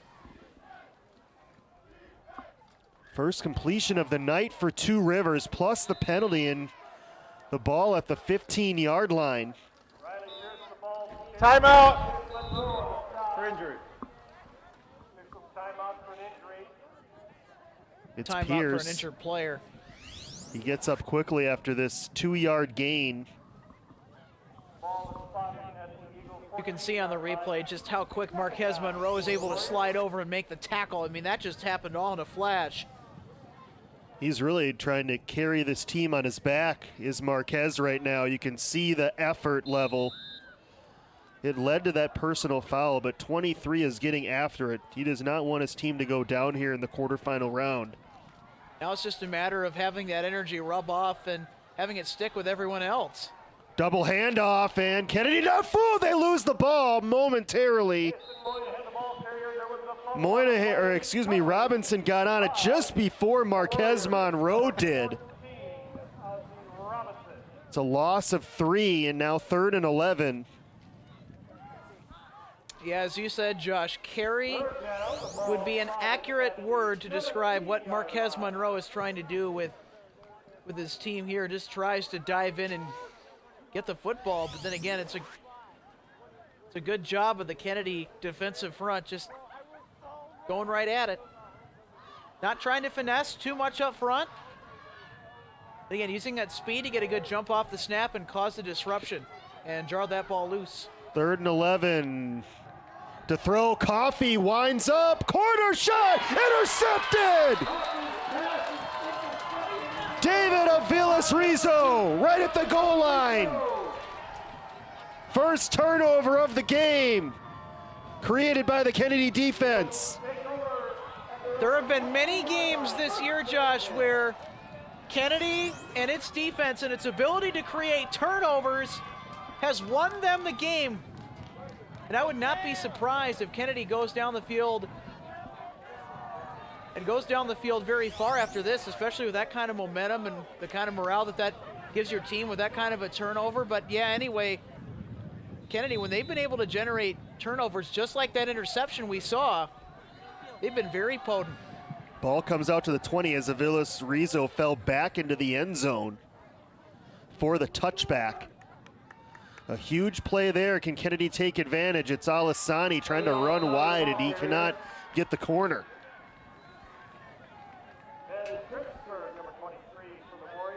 Yeah, Kennedy had quite a bit of trouble setting the edge, and we're going to get another official's timeout here as Saeed Alisani is down on the turf. Missed a couple games in the regular season with injury.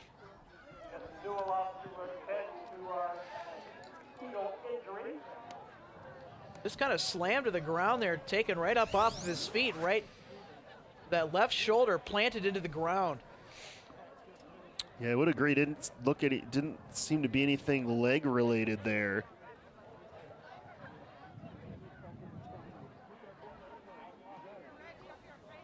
Hope that he's all right. Hastings gets the winner of this one on Saturday. One semifinal is set. Apple Valley will take on St. Thomas Academy thanks to their 27-13 win over Jefferson earlier. Here it's been Two Rivers with the ground attack that has caused Kennedy problems.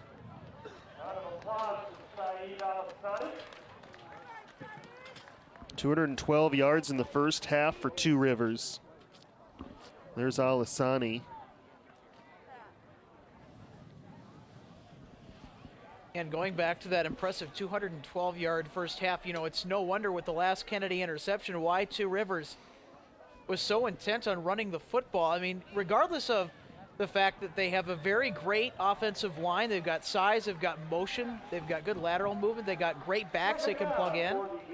But again, that interception really kind of forces Two Rivers to be one-dimensional. So now if you're Kennedy, as a defense, I mean, you really have to capitalize here. You have to capitalize. There's no ifs, ands, or buts. New running back is Eric Johnson. Zesh wants to throw over the middle out of the reach of Toby Somsaxi. It'll be 3rd down. There's a lot of traffic over the middle.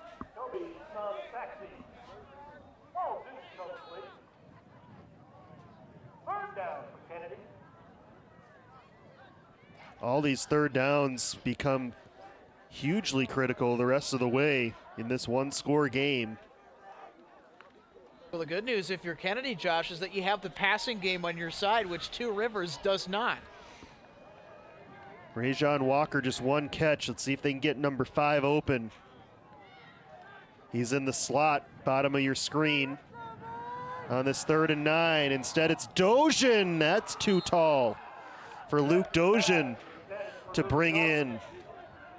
Kennedy goes 3 and out.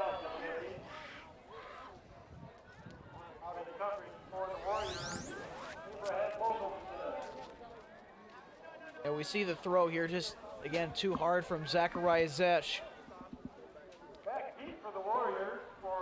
Warriors should get good field position out of this, as you see Strohhofer hanging out deep. He's right at midfield.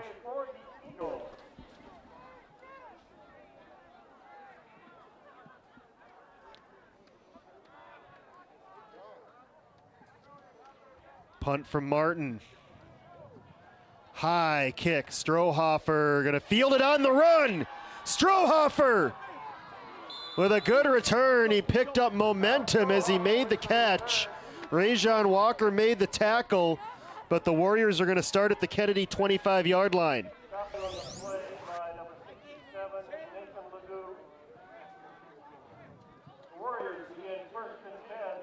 Good tackle from behind by Rajon Walker to save what could have been a touchdown. So Two Rivers leading by 4 late here in the third in a short field. That was a 20-yard return from Strohhofer. That triple option attack. Moynihan in motion. They'll toss it to him, but flags fly. False start. Number 31 offense. 5-yard penalty. First down. And it was Pierce getting started a little bit early there. 4th penalty on Two Rivers.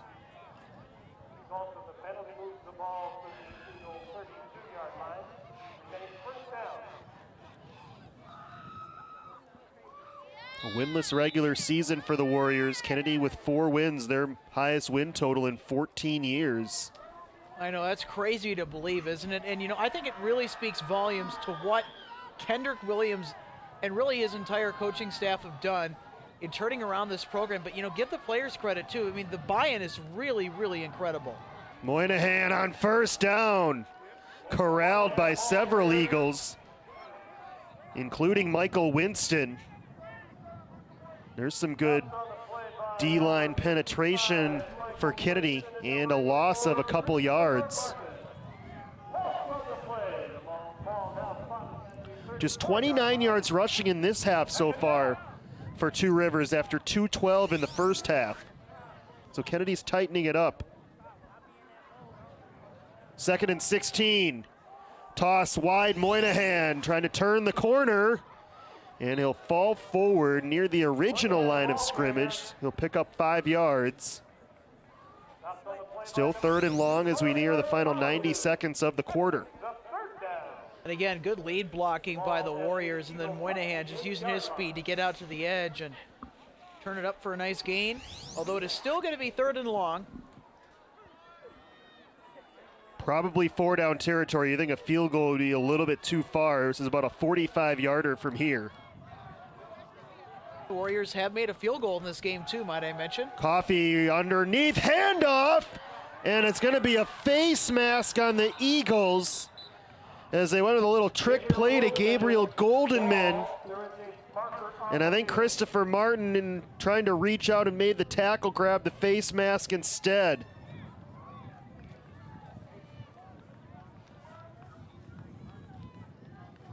Yeah, the way the runner went down just Personal looked foul. pretty awkward. Face mask. 84 defense. Half the distance to the goal. Results in the first down. A tough one there for Kennedy as the Warriors convert on 3rd and long with that penalty.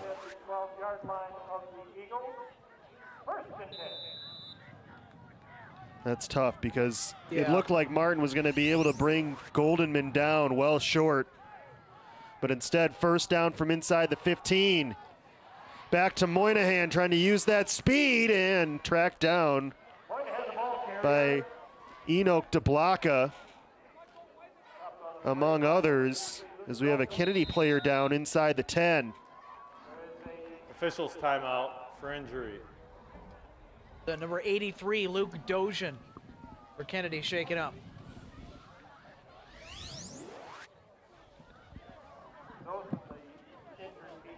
can see this stop here by Kennedy, just playing contain. And right now with how hard the Warriors have been running the football, I mean, that's pretty much one of the best things you can do right now is to simply play that contain, just because they've been able to run it outside and run it inside, has Two Rivers. Still looking there at Luke Dozian, who ended up making the tackle on that play. Be a tough loss for the Kennedy offense too on the other side of the ball for the Eagles, because I mean, let's not forget Luke Dozian, he found pay dirt in the first half. He scored Kennedy's second touchdown of the game. A very reliable target for Zachariah Zesh. Then again, you also lose the size that you need to contain this rushing attack with too, so crucial loss here for Kennedy if he is not able to return for the remainder of this game. They've got Luke to his feet.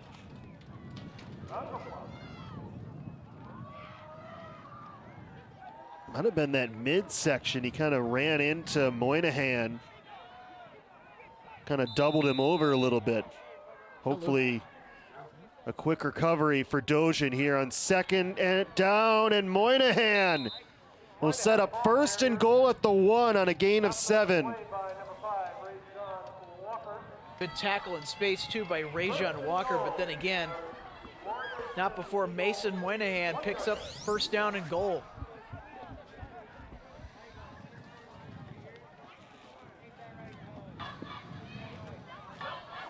The Warriors threatening to make it a 2-score lead. This could be the final play of the quarter.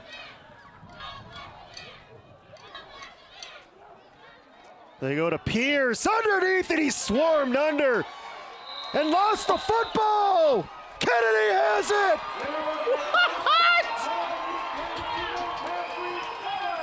What a goal line stand for the 2nd straight drive. Oh my gosh. It might have been Michael Winston who dislodged it. Rajon Walker picked it up. The Kennedy defense once again with a huge play. Absolutely incredible. And that's the last thing that anybody had on their mind. Was a Two Rivers turnover, let alone a fumble. It was Jason Orr, number 56, who poked it free. And Henry Sibley, I mean, they're really distraught after that, because they knew that if the back didn't fumble the ball and the blocking was set, that would have been a surefire touchdown, but nope. Kennedy from their 2-yard line now might move it out to the 7 as the Warriors jump. Ball, encroachment, defense number 52, 5-yard penalty. It just gives Kennedy a little bit of extra breathing room. What a huge play from Jason Orr. Wow. Kennedy they almost picked that up clean. That would have been an even bigger return, but Rajon Walker was able to fall on it.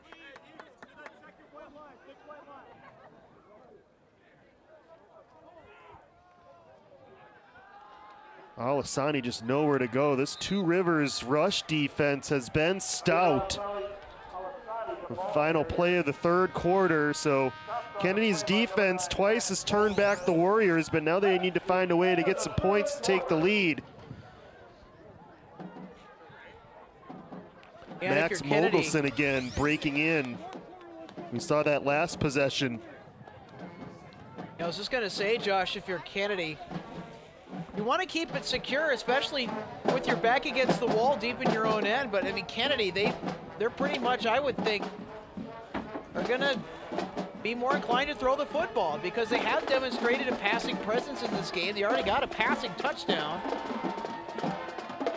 And so we'll see what happens. So down onto the field, Paul Fournier. What do you have for us, Paul? Thanks, Alex. A couple quick injury updates. It looked like everybody, Luke Dojan and then Marquez Monroe, obviously with it being a little bit cold, I think some of these hits that they're getting are just stinging a little bit more. It does not look like they are anything serious, so that's a good thing for Kennedy. And I just want to say that there's been kind of a attitude change here on the sideline. It was really good going into half. Midway through the third, it kind of dropped down in morale. Then right after that stand, it seems to have turned around, so hopefully things are looking up for Kennedy and they can get something going here on this drive. Back up to you. Thanks, Paul. As we start the fourth quarter, neither team scoring in the third quarter. Well, I got to tell you, it's been quite the roller coaster ride. Just kind of looking at that bench, and then of course Paul giving us a good scoop down there on the sideline. Yeah, I mean it's been up and down for Kennedy, and quite the roller coaster, kind of like Fury 325 at Carowinds in Charlotte. That intense. The problem for Kennedy is they had just 5 yards of offense in the third quarter. Need to change that here in the fourth. Zesh to throw. Slant is incomplete. Intended for Luke Dojan, who's back in. Yeah, I'm not surprised Luke Dojan is back into this game, considering the hit that he took down at the north end zone, or by the north end zone, given his rough and tough and tumble hockey background. Get another look at that incomplete pass.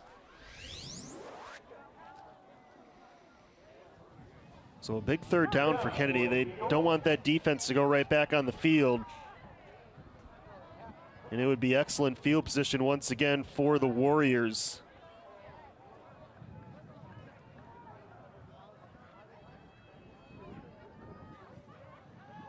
Zesh to throw, wants Walker, and he dropped it.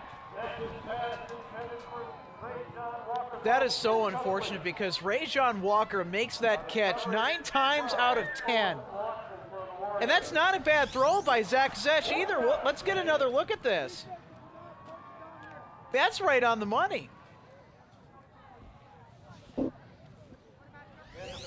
So Martin will have to punt from his own end zone. Strohoffer standing at the Eagle 35-yard line.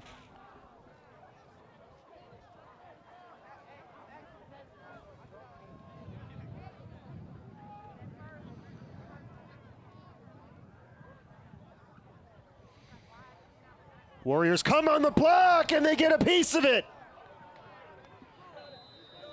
Well, ball floats out inside the Kennedy 20. Christopher Martin shaken up, and he was ran into hard, and there's laundry on the field. Well, there is a flag, so maybe Goldenman did not get a piece of it. Roughing the kicker. 15-yard penalty results in an automatic first down. Wow, that is a huge call. Martin has to be helped off.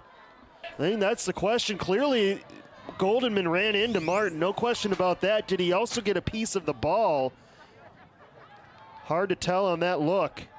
It's not going to matter because Goldenman called for roughing the kicker. I mean, it's one thing if it's running into the kicker, but it's a whole other penalty if you are roughing the kicker, and that's exactly what was called on Goldenman. So, well, I got to tell you, Kennedy's had quite a few lucky breaks in this game, haven't they, Josh? And this is probably the biggest lucky break of the game for the Eagles. Here's another look, and that was good look by our crew. He definitely did not get any portion of the ball there. That was just kind of a shanked punt.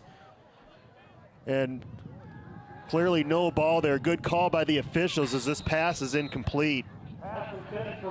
It just looked like he must have got a piece of it because the ball came off of his foot at such a weird angle, but a good look by our crew there. The correct call was made, although it's second and long now for Kennedy. There are passing yards to be had here for the Eagles. Some throws just a little off target and a couple drops here in the second half. And a real rocket throw from Zesh on that last incompletion, but well behind his intended target. Eagles would love to take advantage of this penalty. Even a 5 to 6 yard play here would be ideal for Kennedy. Handoff Eric Johnson. Spun away from one tackle, but only able to get a yard.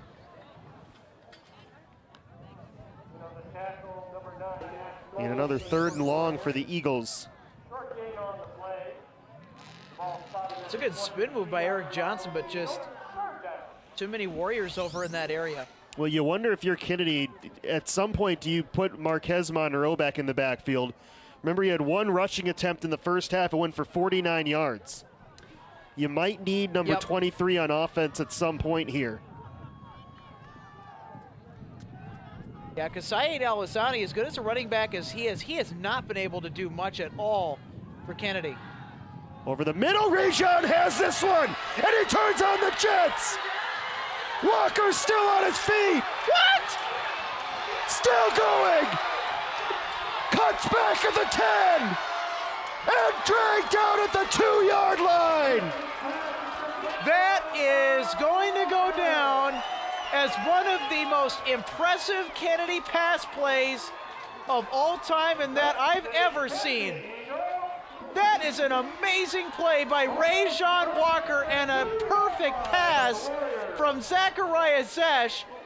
Look at how quick that Zesh gets rid of it, but good timing on that crossing route, and then this is all Rajon Walker. What the heck? Just turned it on to full beast mode, 75 yards. Wow.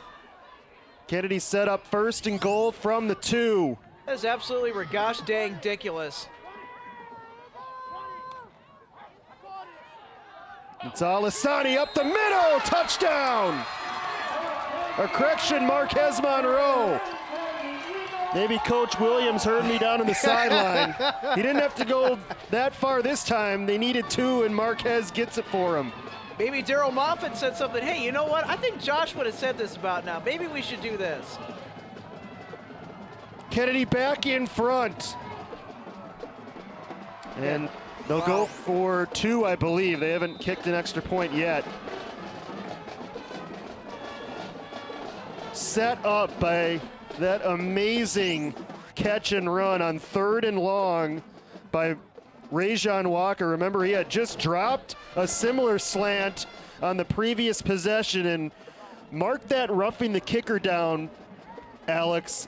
Yep. That punt was shanked out of bounds. Two Rivers would have started inside the Kennedy 20, and instead they run into the kicker. Kennedy makes them pay with the touchdown, and now trying for the 2. Rajon, can he make some more magic happen? Not quite. Yeah, and going back to that roughing the kicker penalty, Josh, did I not say that that was the luckiest break that Kennedy has had all night?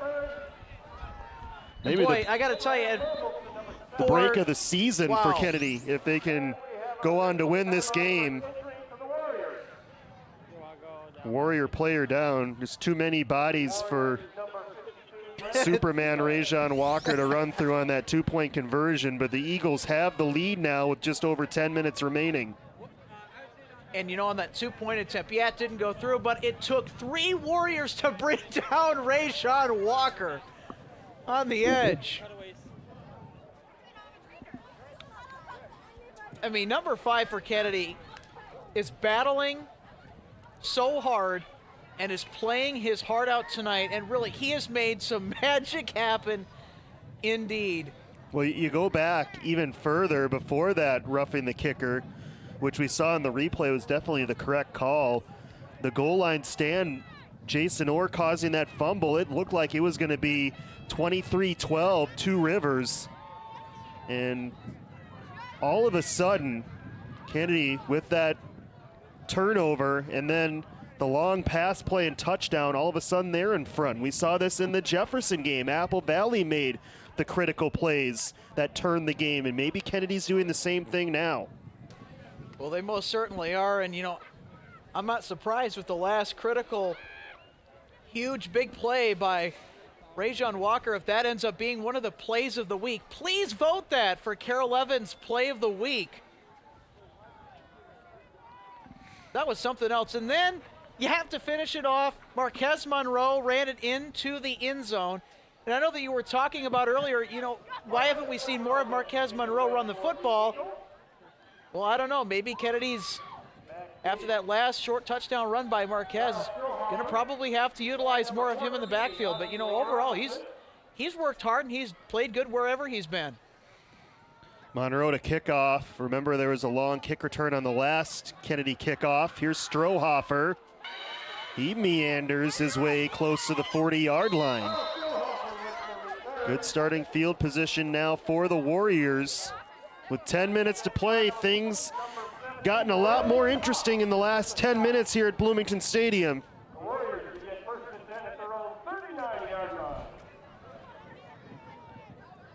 Kennedy playing on the lead for the first time since midway through the second quarter.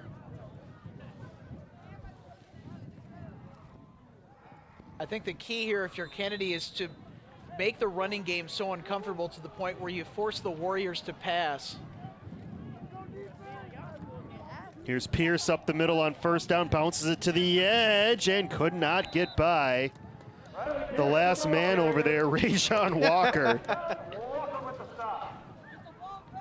Instead of a long gain, it's only a 3-yarder.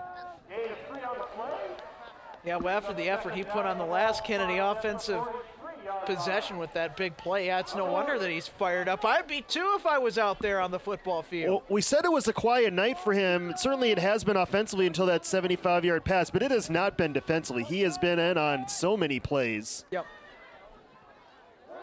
Up the middle. Whoa. Trying to push them back. Kennedy, finally they get the momentum. Marquez Monroe among others. Yeah, I was just going to say, he was in there so fast. Rivera Oloa also in there. Third down and 3 after that gain of 2 by Pierce. He's not the biggest guy, but he certainly gets a good head of steam, number 31. Only listed at 5'11", 190. Runs a lot bigger than that. Here's your 3rd and 3 for the Kennedy D. It's Moynihan. Stood up by Marquez Monroe. He's short. Oh my gosh. Marquez Monroe put the team on his back. And it's 4th down, decision time for Tom Orth. Do you play the field position game or take a gamble right now? They're going to play the field position game. Walker back deep. Kennedy needs to be on fake alert here. And they'll kick it away. Walker will let it bounce, and it's touched by the Warriors just outside of the 20-yard line. They'll spot it at the 22. What do you think there, Alex? Do you like that decision? I think it's a reasonable decision, first of all, because your defense has been able to shut down the run game for most of this contest. And so basically you're forcing Kennedy to go through the air, but then again, that's exactly where you've got burned on multiple big plays and on numerous occasions. So, I mean, yes, it is a roll of the dice either way, but I think that the Warriors have the best chance here because Kennedy, I mean, right now for Kennedy, they need to drain the clock. That's their biggest concern. They need to drain the clock and get up the field. The running game does very well with that. But as we know, Kennedy has not run the football very well in this game, yardage-wise. They'll try to here on first down with Eric Johnson, and he stood up right at the line of scrimmage. And that last play is exactly why I think the Warriors punted when they did, because they knew that they could stop the run like they did there. Yeah, I like the strategy. There's still a lot of time left in this game, and Two Rivers has all 3 timeouts. Marquez Monroe has joined the Kennedy offense. Not surprising to yours truly, he's lined up as the deep back in the I formation for Kennedy on 2nd and 10. They'll hand it to him, and he just had nowhere to go. 2 Warriors there to greet him. Yeah, either one of 2 things was going to happen on that play. They were going to use Marquez Monroe as a decoy, or they were going to use him legitimately. So, yeah, they did use him legitimately to try and get some yardage, but either way, Two Rivers is not fooled by that. So Kennedy would love to keep this clock moving here as we're under 7 minutes, but another 3rd and long.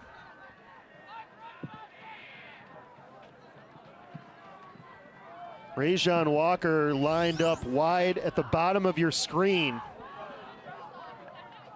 Zesh has got to be careful about that underneath coverage, about the linebackers dropping back for pass. It's a bubble to Elijah Smith, broke a tackle. Trying to break another one and brought down after a gain of 5.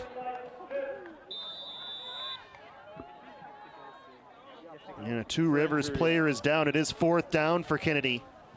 Hard piece of running by Elijah Smith after the catch. Does he run hard or what? Oh, yeah, he does. I'll tell you what. Let the truck know first. Tell the truck on the camera headset that you have to go. Yeah. Wow, I mean, just takes a huge shot and just keeps on going. Almost lost the football, too. Was able to hang on to it.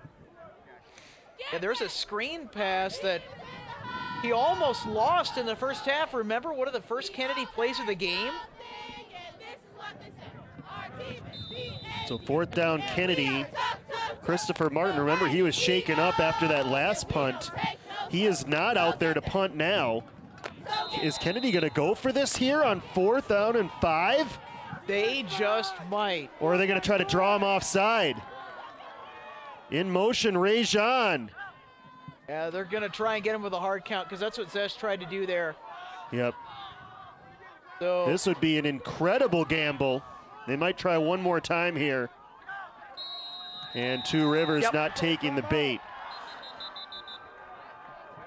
And I like that if you're Kennedy. Try to get that free 5 yards. Timeout, Kennedy. Does cost Kennedy a timeout, but I think it was worth the gamble there to try to get that free 1st down that would have taken a couple more minutes off the clock. Most certainly, especially how your ground game has just really been stymied at this point. And also at this point in the game, if you're Kennedy, you can pass the ball, but you just have to keep it manageable. But then again, if you keep making short pass plays, it just is going to run into a dead end eventually at some point. Strohoffer back deep, so the decision to punt looks like it'll pay off. It should be pretty good field position for the visitors. Punting has been a bit of an adventure. They had one snafu as Martin dropped a punt. They nearly had the other one blocked. That was a roughing the kicker. This is a low snap. Martin has it, and it's blocked. Martin picks it up, but he goes down at the 10-yard line. It was blocked by Cooper Kinneberg. And Two Rivers set up, goal to go, and a chance to take the lead. Wow, that's so demoralizing for a Kennedy team that has battled back so hard and then just, wow. Martin was able to recover to prevent the scoop and score, but that low snap just threw everything off and it allowed Kinneberg to get in there for the block. Can Kennedy's defense turn him back again? Or create a turnover? In motion, Robinson takes the toss wide. Bounces it even further and runs out of room after a minimal gain. Remember, Kennedy has already intercepted Two Rivers at the goal line and caused a fumble inside the 5. It'd be another Houdini act if they could get out of this one. Remember, Two Rivers only down 2, certainly within field goal range right here as well. Well, and they're 1 for 1 in field goals throughout this entire game, so they definitely, if they were to go for a field goal, they'd be well within range. Here's 2nd down, up the middle, nowhere to go for Pierce. Oh, look who it is. It's Marquez Monroe again getting in there for the stop. No gain on 2nd down. And I think that's the goal here for Kennedy. Force them into a field goal kick. You never know what can happen. They've been much better here in the second half against the run, Kennedy, after allowing 212 in the first half. From here, you're looking at about a 26-yarder. Not much further than an extra point. They've already made 1 field goal tonight. 3rd and goal from the 9. And the double handoff, and this isn't going to gain much. Ozzie Robinson nowhere to go. And now 4th down, here comes the field goal unit and a chance to take the lead.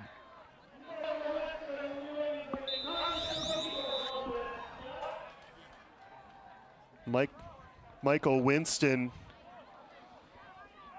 in on that play. So here's the field goal for the lead. Two Rivers. It'll be a 26-yarder. A.J. Boykin 1 for 1 today. With just 4:05 left. Snap good, spot good, kick is good. Boykin drills it, and Two Rivers back in front.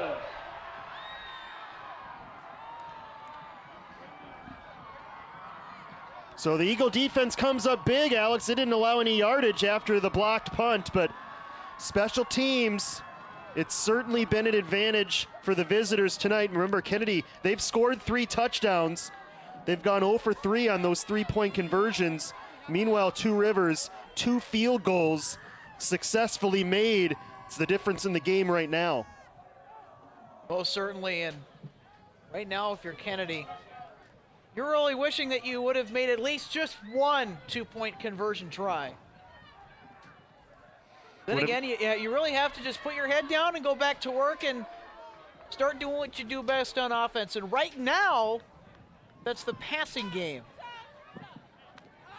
And with 3:58 left to go in this contest, Josh, I would not be surprised if Kennedy starts slinging bullets around the field.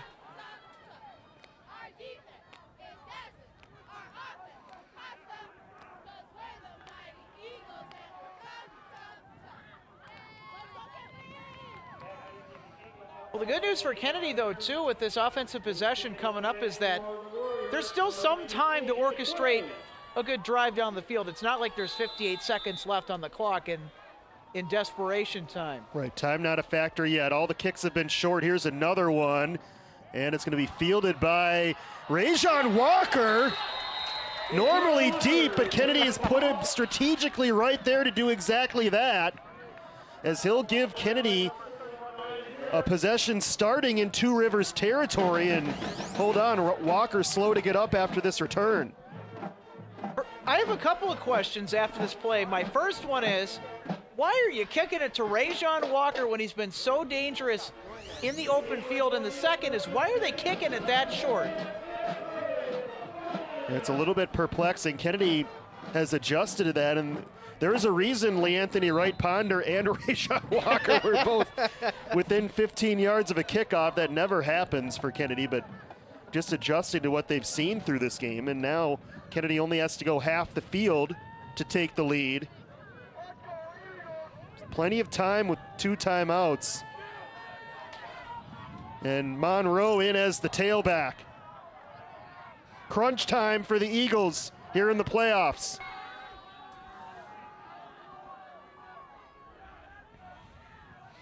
In motion, Smith. Zesh to throw on first down. Out of the backfield, Monroe has it. Makes one man miss and out of bounds. After a nice gain of close to 9 yards, they'll mark it out at the 41-yard line, pickup of 8. Nice juke move by Marquez Monroe. Somebody flipped on the hit stick.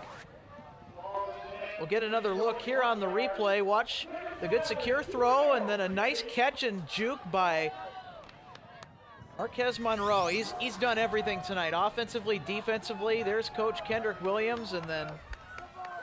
Well, they're doing everything they can to get the ball in their best 2 players, Walker and Monroe. Right, and they have yet to be stopped tonight.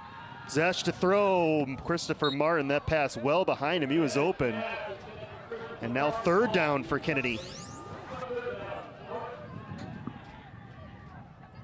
Pass kind of came off of his hand a little bit as Zesh tried to get it to Christopher Martin, as you saw there on the replay. But yeah, the release looked a little bit funky there on that attempted pass to Christopher Martin. But, you know, I like the idea of utilizing your tight end, getting him out onto the edge and picking up an easy first down, but it's now 3rd down and short.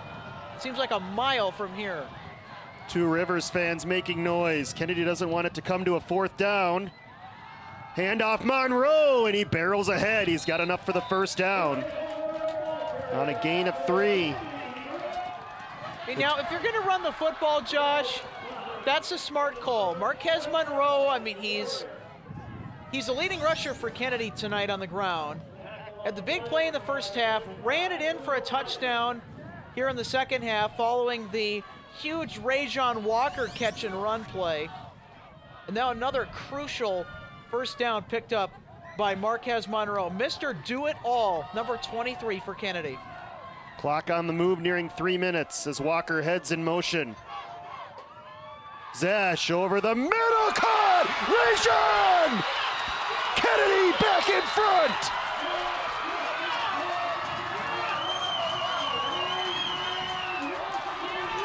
"37 yards. What did we say just a minute ago? They're finding ways to get it to their best two players. They scheme up another one. Walker broke that tackle, and it was good night from there. Absolutely, and watch how quickly Zachariah Zash gets rid of the football, and again, it's that seam route that Kennedy burned the Warriors defense with. They'll certainly go for two to try to make this a 7-point game. That would make Kennedy breathe a little bit easier if they can get this conversion. Do you figure they go to the pass play here because the last 3 times they couldn't get it in? Might be worth burning a timeout here. This is an important conversion right now. Zesh from the pistol, wants to throw, on the move. Needs to hoist it up, and it's going to be intercepted. This could be returned. There's Actually, a flag down on the near side. Yeah, you're right. This There's is a flag down. all the way.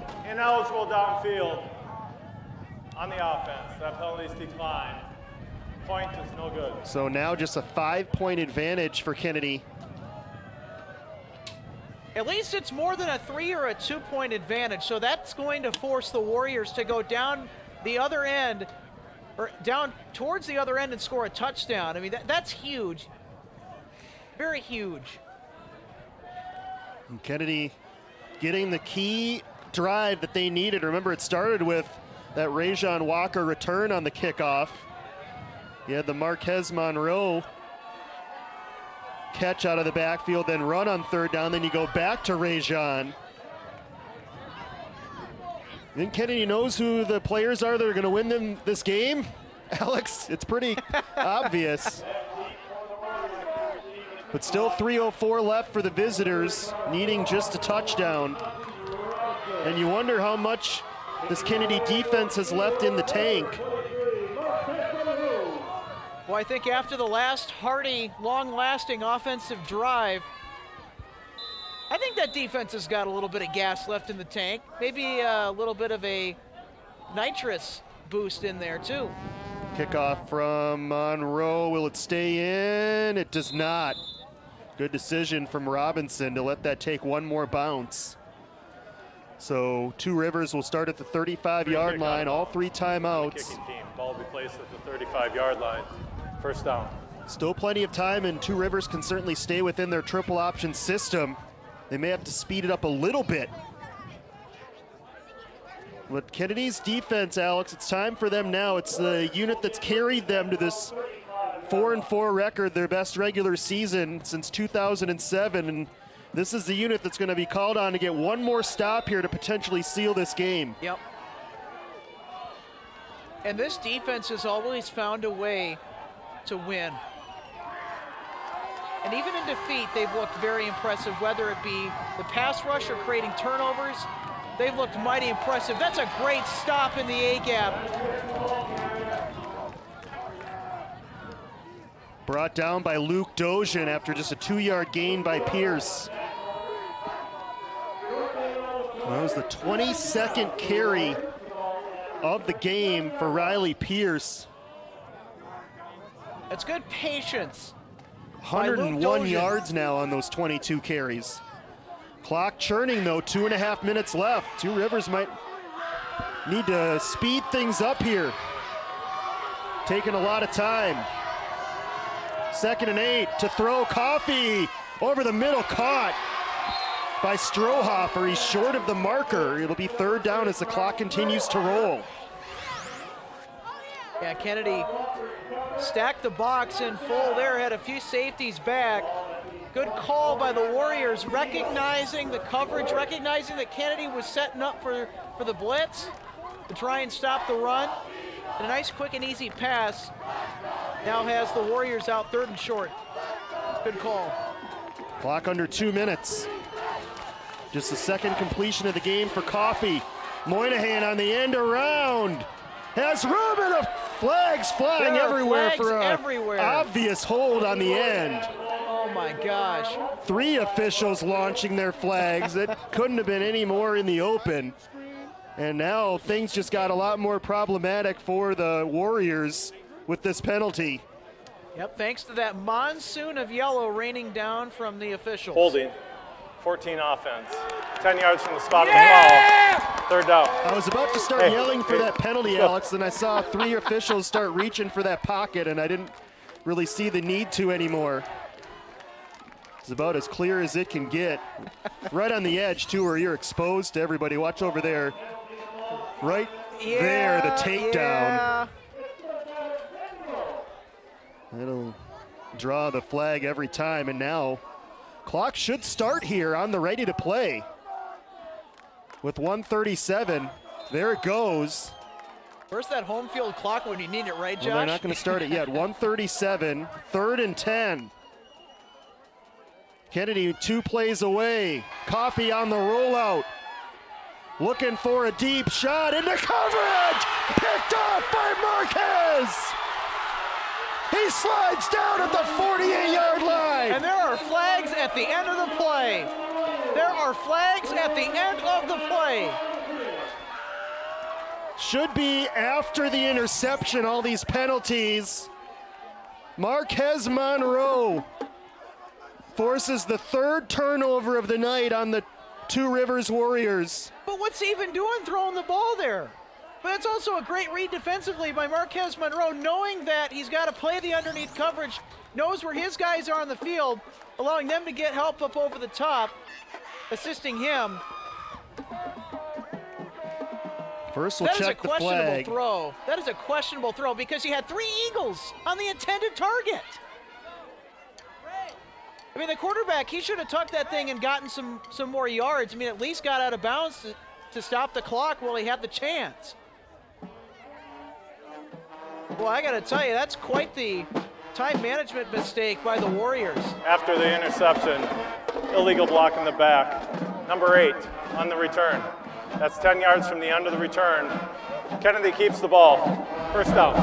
Kennedy, game not over yet. You see the available timeouts for Two Rivers, and they have a full complement of 3. And Kennedy has to move back 10 yards, which will hurt him a little bit. Now it becomes really tricky for Kennedy. I mean, do you you want run to keep the football? I mean, obviously, I would run the football here if I was Kendrick Williams, but again, that rushing defense is just so impenetrable at times. You need to make them use their timeouts. If nothing else, as we see this 1st down, maybe taking a knee here. They'll hand it off to Eric Johnson. Need to be secure on the ball as well. And avoid penalties like that. You saw a Kennedy player, Jason Orr, shove down one of the Warriors right at the end of that play. Their first charge timeout. That's something that Kennedy cannot afford to have happen. They are fortunate that wasn't called. Watch 56 Orr. Couldn't quite see it in that replay, but Kennedy fortunate there. Two Rivers calls a timeout. So let's do some math here, Alex. You get 2 more plays for Kennedy. Let's say those take about 4 to 5 seconds on each play. Now you're down to about 1:10. Kennedy can punt it, and then you force Two Rivers to go. Hopefully, now the punts have been an adventure for Kennedy, but hopefully a good chunk of that field, 70 yards or so, if you get off a 30-yard punt. That would be very difficult to do in just over a minute for Two Rivers, and I think for Kennedy that should be your worst case scenario right now. Of course, you'd love to get this 1st down, but if you're the Eagles, the last thing you need to do here is run a play where a player might go out of bounds or commit a penalty that would stop the clock and give the Warriors a free timeout in this situation. Or even a play that develops into a turnover, or even if you do go 3 and out, And then Henry Sibley, a correction at Two Rivers, gets a big running play, for example. I mean, that'd really do a number. Marquez trying to get that first down to seal it up, and he's not that far away as he picks up 6 to the 47. Two Rivers uses timeout number 2, and now Kennedy 3 yards away from sealing up this playoff win. Very hard run by Marquez Monroe, and that is such a huge run because, yeah, it's not the biggest run in the world, but I mean, it definitely seems like a 100-yard run or so for Kennedy because that would have made a 3rd down and short with how well this Two Rivers defense has been playing. Well, I know who I'm giving the ball. Into now a 3rd and short for Kennedy. I mean, this is really just a huge opportunity. Kennedy needs to just keep secure right now. Well, I know who I'm giving the ball to, Alex. It's Marquez Monroe here on 3rd and 2, and I think even if Two Rivers knows it, it's about the best option Kennedy has. We've seen it all night. Walker and Monroe have been the guys that have had the ball in their hands, and maybe one more touch here for Marquez with a first down that could seal it. Line to gain is the 49 for Kennedy. And now it's still the 49, but Christopher Martin, false start. Oh, false start, 85 penalty, 3rd down. And now things just got tougher in Clock terms of a 3rd down conversion for Kennedy. I still think you run it here, Alex. You can't afford to have Two Rivers. It's not a quick strike offense that can throw the ball all over you. If there's any team you want to use a 3rd timeout, it is a team like Two Rivers who moves the ball predominantly on the ground. Most certainly, and if Kennedy were to punt, remember Kennedy's close to midfield, so they're not giving the Warriors much good field position to start. Marquez on 3rd and 7, and he's got the first down, and he's got the game for Kennedy. Never mind the contingency plans. There you go, Marquez Monroe doing what he does again, and that block right on the edge. That helps Marquez set this game up for Kennedy and the win. Wow. It was Gunther Johnson on the edge with the key block. And now kneel down time for the Eagles as they survived a stern test from Two Rivers in this game. I think if you're Kennedy, you wouldn't have it any other way, though.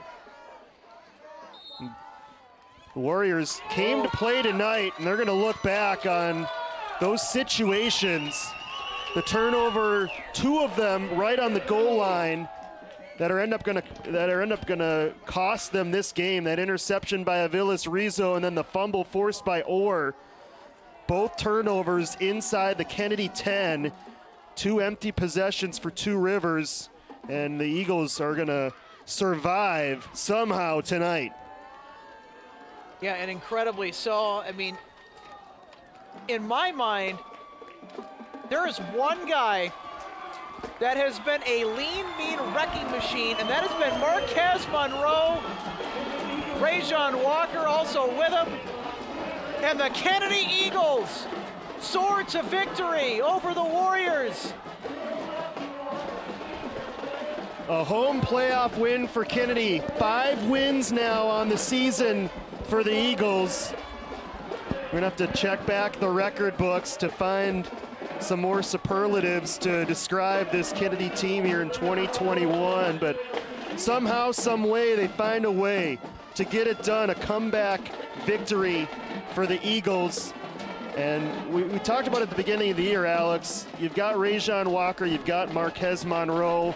You needed, and it's a team effort, right? But when you need your team to make big plays, you put the ball in their hands. Kennedy was able to find a way to get those 2 involved on offense to make enough plays to win this game. Yeah, there's a saying that iron sharpens iron. And I think in this game that Kennedy has definitely passed that test. And for how their defense adjusted at halftime and played in the second half, I mean, that is remarkable. With the way that they were able to manage a seemingly seemingly unstoppable run game for Two Rivers. I mean, they had Kennedy's defense dead to rights. Yeah, good point by you, Alex. We'll get the totals here, and certainly after allowing 212 yards rushing in the first half, the total way, way lower. Fewer than 100 yards allowed in the second half rushing by the Kennedy defense, so they clearly made adjustments. Yeah, clearly. I mean, that is such a huge difference. And only a field goal allowed in the second half by the Kennedy defense, and that happened when Two Rivers took that possession over deep in Kennedy territory after that blocked punt. What a night for the Eagles. They move on. They're going to play Hastings on Saturday in the section semifinal round. We'll go to a break. Plenty more to come. We'll try to catch up with Coach Williams and some of the players perhaps. You get some highlights and some final thoughts from Alex and I on a thrilling Kennedy comeback win in the playoffs. 24-19 the final. Much more ahead on BEC-TV.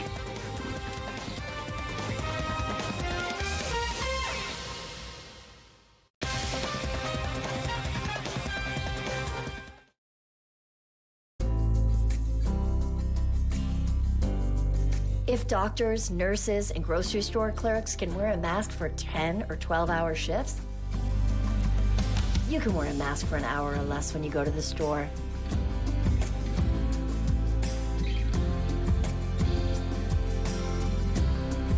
Do your part. Mask up, America.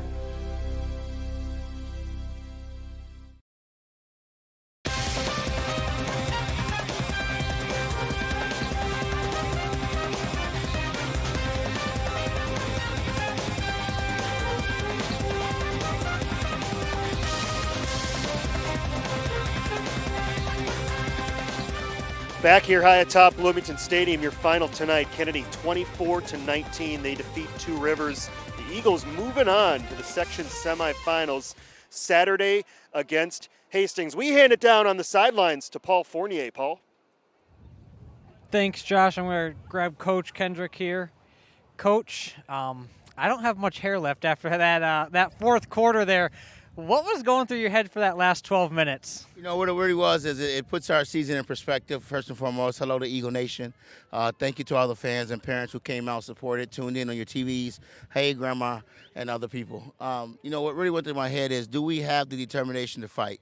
Can we go back to where we started in June and get something out of what we learned in June from the military, our Army, our Marines? Can we put together what we learned in the summer? How to fight adversity, how to fight when things are getting hard. Can we put all those things together right now at the end of the season and when it really mattered in the fourth quarter?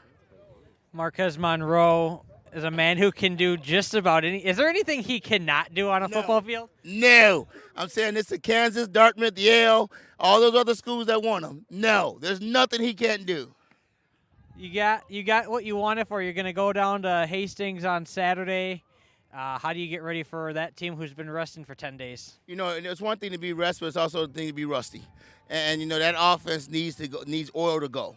And that's one thing about it. We've been looking at them a little bit, just trying to peek ahead. We went to Hastings last year with our best 2 players and lost by 9 points. This year, we got 52 deep. We went in there 21 kids last year. I got 52 on this roster still, and I promise all 52 plus more will be there on Saturday. We're coming.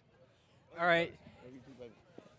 Anything else you want to let the city of Bloomington know, Kennedy Nation? It's been a great season. I thank you guys. Thank you for all of our fundraising support. Thank you for all the support that we've had from the community this year. We love saying Eastside Pride, and there's a reason. We're proud of where we're from. We love our community. All right, Coach, I'll let you go warm up in the bus. Hey, the winning team is never cold. Well, that's why I don't play for the winning team, because I'm quite chilly down here. I finally had to put on a jacket, so. It was a warm sideline tonight, and glad Kennedy pulled out a win. Josh, Alex, take it away. Thanks a lot, Paul. Good stuff there from Kendrick. I have to imagine if Kennedy lost that game, may not have been as jovial in the post game with Paul as we saw Kendrick, and we'll certainly talk to the head coach on Thursday on Inside Kennedy Football. Yeah, I most certainly think so. And, you know, what you probably noticed is we're getting whipped with all this wind. Yeah, it is. It has been a wild night. I will say that. It has been a wild night. I will say that. Yeah, what a fun game. And, I mean, listen, Coach Coach K said it, right? Kennedy had a couple games earlier this year. They probably felt they should have won. Richfield, De La Salle. This game, Two Rivers probably should have won this game. But good teams find a way to win these types of games. And Coach Kendrick said it, when things got tough in the second half, they were able to find enough plays to win this one. They most certainly did. And it started with the defensive turnovers for me. The other thing that I look at in this Kennedy win is the penalties going their way. And really this comeback kind of started with the roughing the kicker call as Christopher Martin went down on that punt out of his own end zone. That's where it really started. And from there, it was a slippery slope for the Warriors. And I mean, credit Kennedy and Marquez Monroe, really Rajon Walker, the whole contingent of Eagles just sticking with it, not giving up at all. I mean, it takes a lot of mental toughness to play a team like the Warriors, especially with how well they were able to run the ball tonight. I mean, they had over 200 yards combined in the first half. And if you're a defense, that has to be really demoralizing. But the way in which they constructed the second half and were able to come back, I mean, that's impressive. That is historic. This really is a historic game. It was really fun to watch it tonight, Josh. We'll talk more about it here, but first let's go back down to Paul on the sidelines with some happy Eagles. Thanks, Josh. Zach, you led a team down on a weird drive that got lucky on a penalty. Kind of talk about, from your perspective, that last drive to win the game. We just knew that we messed up that first opportunity we had. Luckily, they made a stupid mistake, and that's just what it makes the difference in the playoffs. Those little things that you don't execute. So when we, like next play or something, I hit that pass to Rajon, and he was gone. Speaking of Rajon, he missed a couple. You saw him shake his head a few times, and you kept going right back to him. What was that connection between you and him to keep that going? I don't know if he's had drops all year. I mean, he had one or two this game. I have trust in him. Like, we've gone through summer together, all 8 games together. Drops are going to happen. It's high school football, but I had faith that he would catch the next ones and make up for it. I was talking to Coach Moffitt earlier in the season. He said this year you're playing with fun. How are you playing this year? It's a blast. I mean, who doesn't love winning? Just playing with this family. I mean, we're so close. There's no individual. It's just a fun time. You got Hastings again. How are you going to prep for that one? I don't know. We haven't seen any film on them yet. They haven't seen any film on us. We'll go back and watch film over this week and play them on Saturday. All right, Zach, I'll let you catch the bus here, okay? Thank you. Back up to you guys. Thanks a lot, Paul. The terrific season for Zach Zesch continues in this game, was able to make plays through the air, and just enough for Kennedy to pull out the win 24-19. Let's take a look at the highlights here in the second half. Many key plays in this one, Alex. We already touched on that roughing the kicker penalty that really helped Kennedy. Here's third quarter. Punting was really an adventure all night. That was not the blocked punt. It was nearly blocked that time.